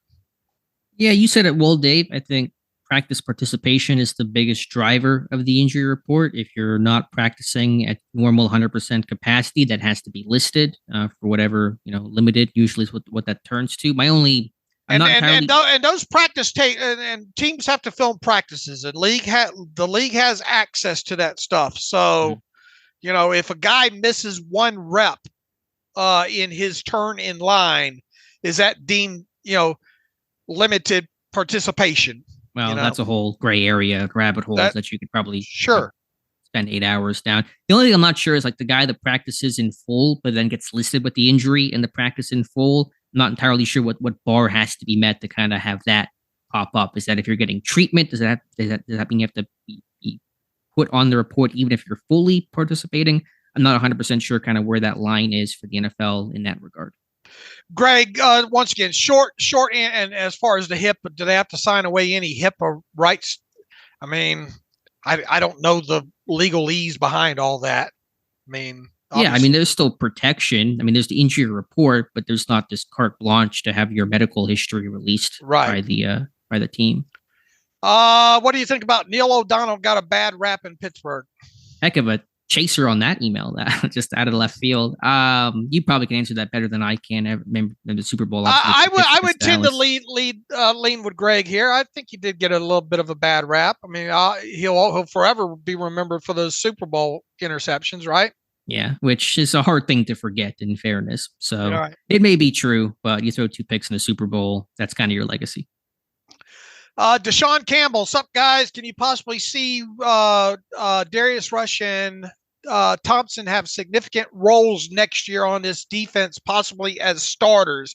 I feel like the Steelers are getting younger in the secondary, just not in the traditional way, hoping for the young veterans signing of a guy like Jalen Johnson, he says, to go along with this group. Also, a few years back, you guys advertise a popcorn store in Vegas. I ordered a few bags years ago of some of the best popcorn I've ever had. Can you please tell me the name of that place so I can place an order?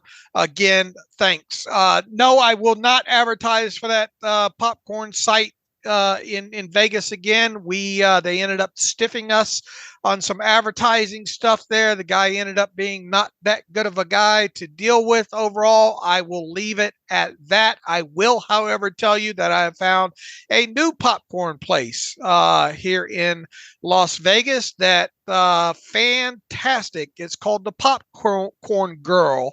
And you can find them online. I think it's popcorngirl.com. But I anytime I get over to the Summerlin side of town, which is quite often on a Saturday, I go and get me a couple of bags over there, and they see me coming for sure. The staff is very, very friendly over there. It is an in-store brick and mortar place.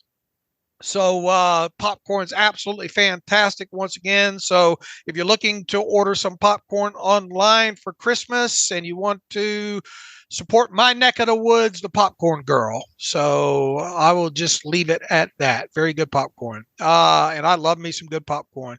Paul Brown writes in, David Alex in the weekly Tomlin press conference. Oh, glossed over the first part of it. The Rush Thompson part. I think it's Deshaun, I think it's way too early to tell, particularly with a guy like Rush right now.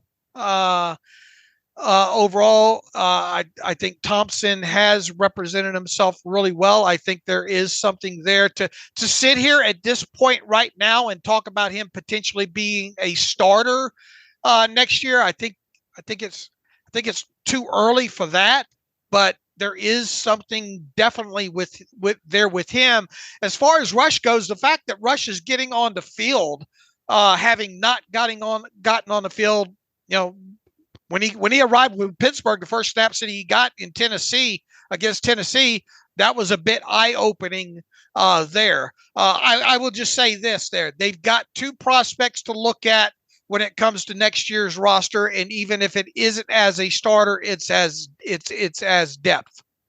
You said that really well, Dave. I'm with you. It's too early to conclude about starters. These are young guys getting their first significant snaps of their career. Rush has 40 career snaps right now. Thompson 60 or 70 or so. So we're going to keep watching. I can see it with Thompson maybe a bit more than Rush in terms of pure starter at the moment, but we're going to keep watching, evaluating. Those guys will be back next year and have a chance to really, make their mark with a full season, a full off season with the team. Neither of them, Thompson signed in August, Rush signed a month ago, whatever it was.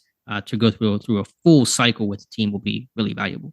Paul Brown writes in, David Knox in the weekly Tomlin press conference, Coach T mentioned the status of Minka and Montravius as hopeful to play this weekend versus the Cardinals, with Keanu Benton making the most of his opportunity with the injury to Adams. Do you see the Steelers giving more playing time to Benton?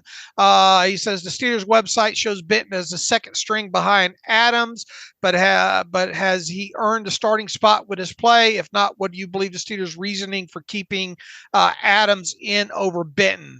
First and foremost, we run and look. We're guilty of it too. As soon as that game release comes out on Tuesday, or ahead of the Mike Tomlin press conference, we all run to it to see what the printed depth chart looks like. We do that only just to have conversation pieces only, because I think sometimes Mike Tomlin puts effort into it. Sometimes he doesn't. Other times he sends messages. And the only reason I think Benton is listed behind Montravius Adams is just, hey, don't get too full of yourself. Even if Montravius Adams is healthy enough to play at this point, that's Benton. The bulk of the snaps have got to go to Benton at this point, right, Alex? He played 51%, 52% against Cincinnati. Obviously, you got to rotate those guys through in some nickel type situations and that kind of stuff. But Benton is your guy in the middle and base. Yeah, he has to be. And so I would expect that even when Adams does return, which we believe, we'll see, but we believe it'll be this weekend, Benton should still start, still play the majority of the snaps at nose tackle over Montravius Adams. It's just a veteran thing, and Tomlin referring to the veteran and kind of giving him his due there. Adams will still play. He's had a good season. We praised him. I was okay with Pittsburgh kind of slow playing Benton and kind of getting him up to speed and kind of getting his feet wet and then ramping things up, which of course was really necessitated by the injury to Adams. But I think Benton even admitted that it was good for him to kind of not have a full plate at the start of the year, to kind of work his way in, make some mistakes, learn the game. He's improved a lot. I think his anticipation and just processing has gotten really good in terms of blocking schemes and film study. The technique with his hands has improved. His run defense has gotten better. So I'm really happy with not only the play of Benton, of course, but how Pittsburgh has handled Benton, kind of brought him along his first season.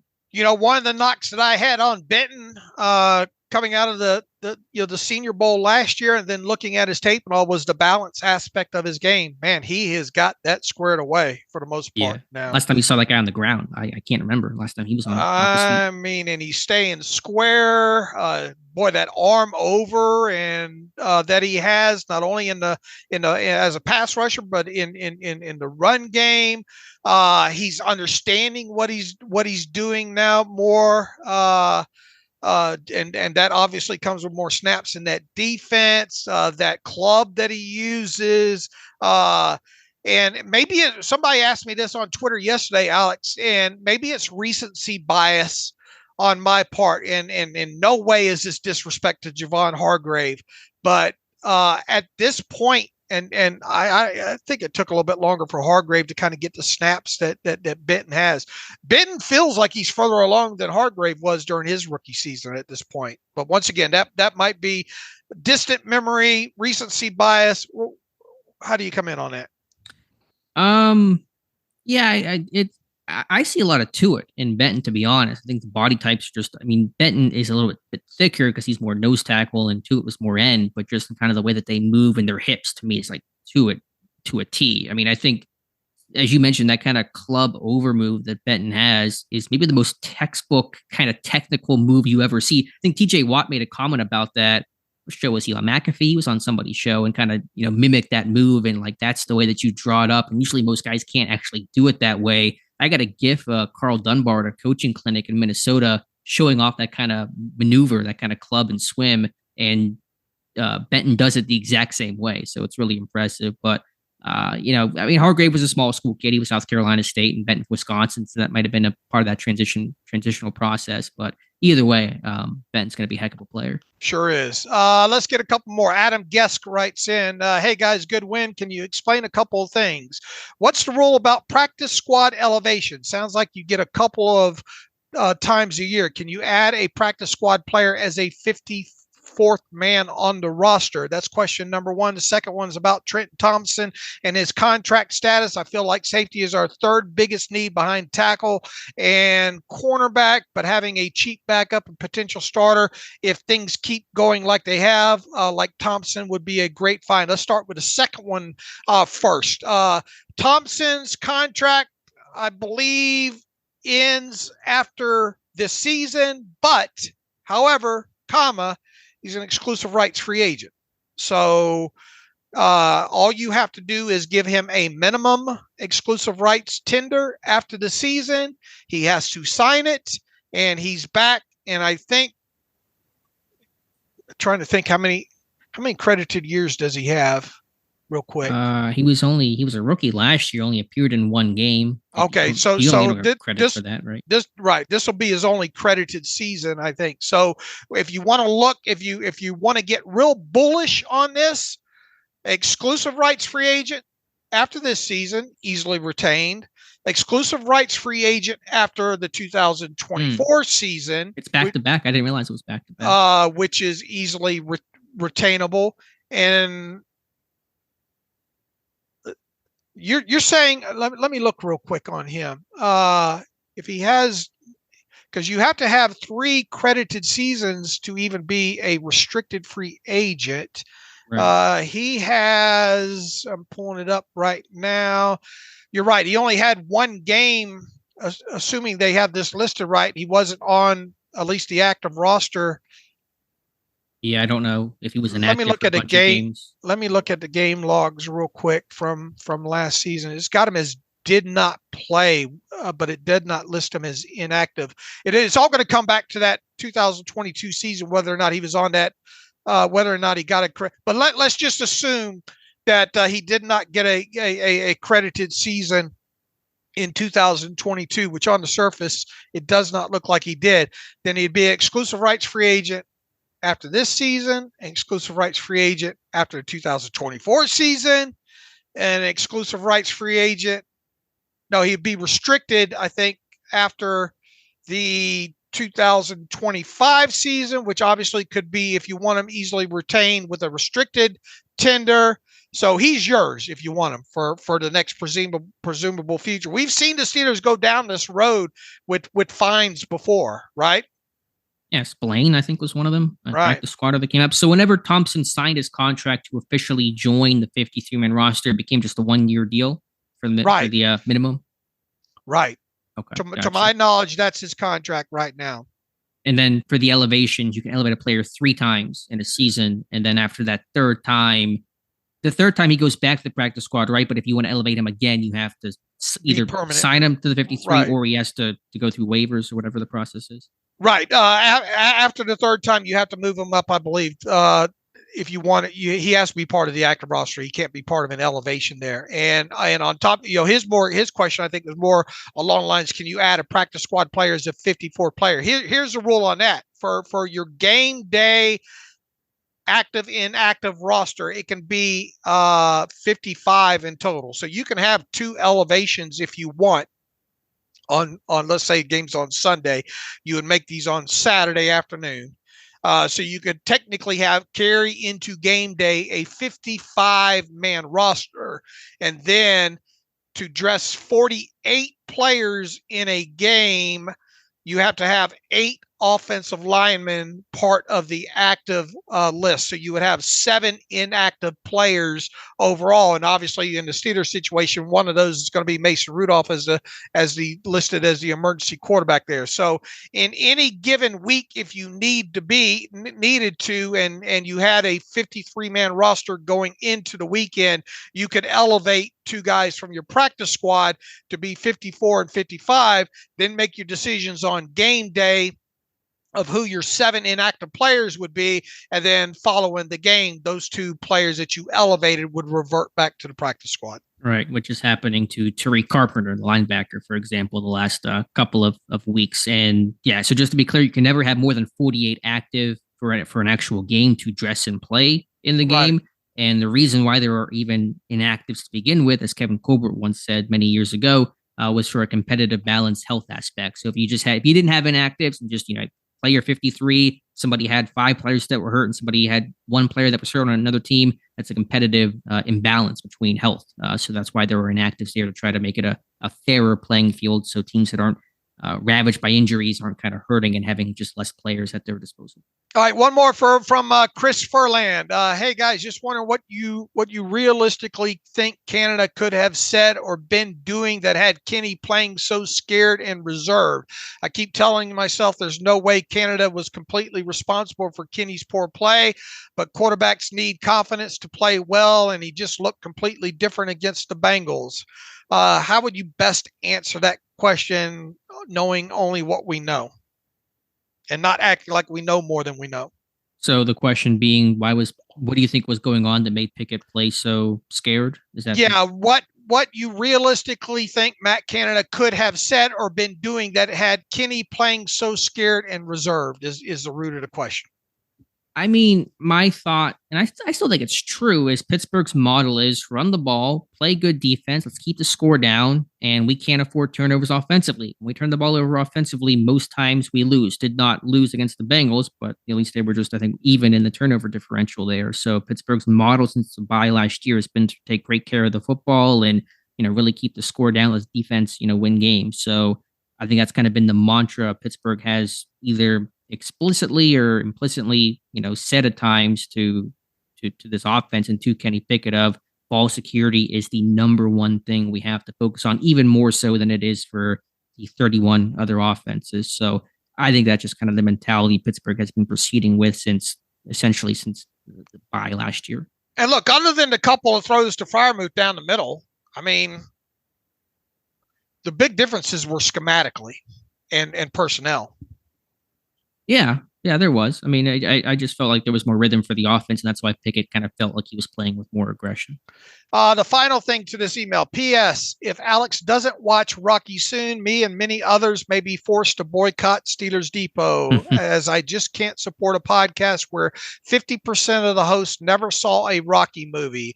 I even named my dogs Apollo and Creed. So, Alex, you're going to risk us losing some listeners here.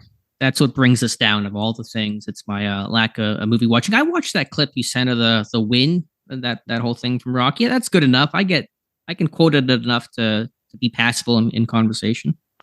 All right, I got one more that I got to get to here if I can find it here.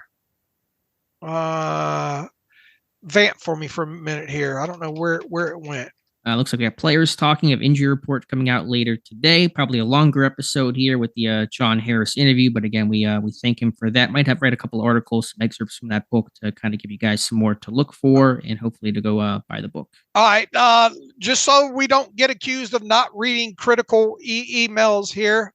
This from D Battle. Dear Dave and Alex, it amazes me how someone who's never played organized football can be so critical about negative plays when it was so much positive to speak of. Alex, you seem to be, buckle up, Alex. Alex, you seem to be extremely critical about 16 third down attempts instead of the fact that not counting the kneel down, 50%, they were 50% on third down. Alex, or he doesn't use Alex here, but he says, I would respect your opinion a little more even if you played Pop Warner. try not crucifying players as much as you do and try seeing it from their perspective. Now, when you're right, I agree with you, but just like you criticize so harshly, you come off like you're an ex-player or coach. These guys deserve more respect from you than you give. The podcast is getting way too nitpicky. Alex, do you still have Pop Warner eligibility? I did play some YMCA flag football, if that counts. I don't know if it's any better than Pop Warner. No, we appreciate the criticism. We can take it. And the first thing I always do with criticism is ask, are you right about that? With the third down comment, I mean, I made mention of it, but I was not like hypercritical of it. I just said, maybe 16 third downs is maybe a bit more than what you would ideally like to have as an offense. But I think I mentioned that once or twice. I didn't spend an hour talking about it, and I gave him credit. I said third down offense was huge in this game. To be 8 of 16, to be 50% after being 25% the 2 weeks before was a huge difference in this game. So I don't feel like I was being really critical. In terms of the other criticism that I'm not entirely sure what he's referencing, but when this team, I just try to be fair. When the team, something bad is happening, I will say something bad has happened. If something good is happening, I will say something good has happened. It's never as bad as it seems, never as good as it seems. I try to be just really fair to these guys. I said positives, negatives about all these players. So if there are maybe specific examples of the criticism that you didn't like and was maybe too nitpicky, feel free to bring any additional ones. But I just try to be really fair to these guys. How much you weigh these days, Alex? Ooh, coming in at I think a scorching $130 this morning. So I don't know. You could probably class. Still. What are some of the Pop Warner rules on you can sneak weight? Me in? Yeah, look, if you shaved your chin there, you could probably pass, couldn't you? I think they would still be better than me. So I don't want to embarrass myself even more by getting schooled by Pop Warner kids. If we could get your Pop Warner eligibility, because look, this is going to play critical into your opinion being respected a little bit more if you play Pop Warner. So I think we need to look into this. If you could play Pop Warner, what position do you think you would want to play? I want to be a special teamer, man. I want to go run down some kicks and punts, and Pop Warner, I guess, would be my thing. I'll be you would be the cheaty? The cheaty Iwoma. Would you be a gunner? How do you run? Not well. Nothing athleticism is good in my category. I think gunner, though, I bring out my inner cheaty for sure. You think you could be physical enough in Pop Warner to make some plays? Oh, no chance. They would kick my butt. I would be destroyed. But to go back to the critique, I mean, I obviously don't make any bones about my lack of playing days and resume and all that kind of stuff. I try not to be arrogant, but I'm not going to sit there and say, well, I don't want to be so mealy mouthed or so, I think, or, just so careful in the approach. I'm going to give my opinion. It's my opinion. People are, able to disagree, and I'm right. Hopefully more than I'm wrong, but I'm certainly wrong. And things can be debated, so I'm not shielding myself from that. But I appreciate the feedback. All right, D-Battle, there you go. We will work on checking into Alex's Pop Warner eligibility, and hopefully you continue listening here. All right, anything else, Alex? Nope. Appreciate the questions. A probably longer show today. Players are speaking now, so we'll come back Friday, have a Cardinals beat guy on to talk about Arizona and get ready for the game. All right, you can follow me on Twitter at Steelers Depot. You can follow Alex Kozora at Alex_Kozora. Follow the show at Terrible Podcast. Email the show, theterriblepodcast@gmail.com. If you like what we do, want to send us an email, theterriblepodcast@gmail.com. If you want to donate, SteelersDepot.com. Hit the donate button. Also, if you like an ad-free version, SteelersDepot.com. Hit the ad-free button. So until Friday, as always, thanks for listening to the Terrible Podcast with Dave and Alex.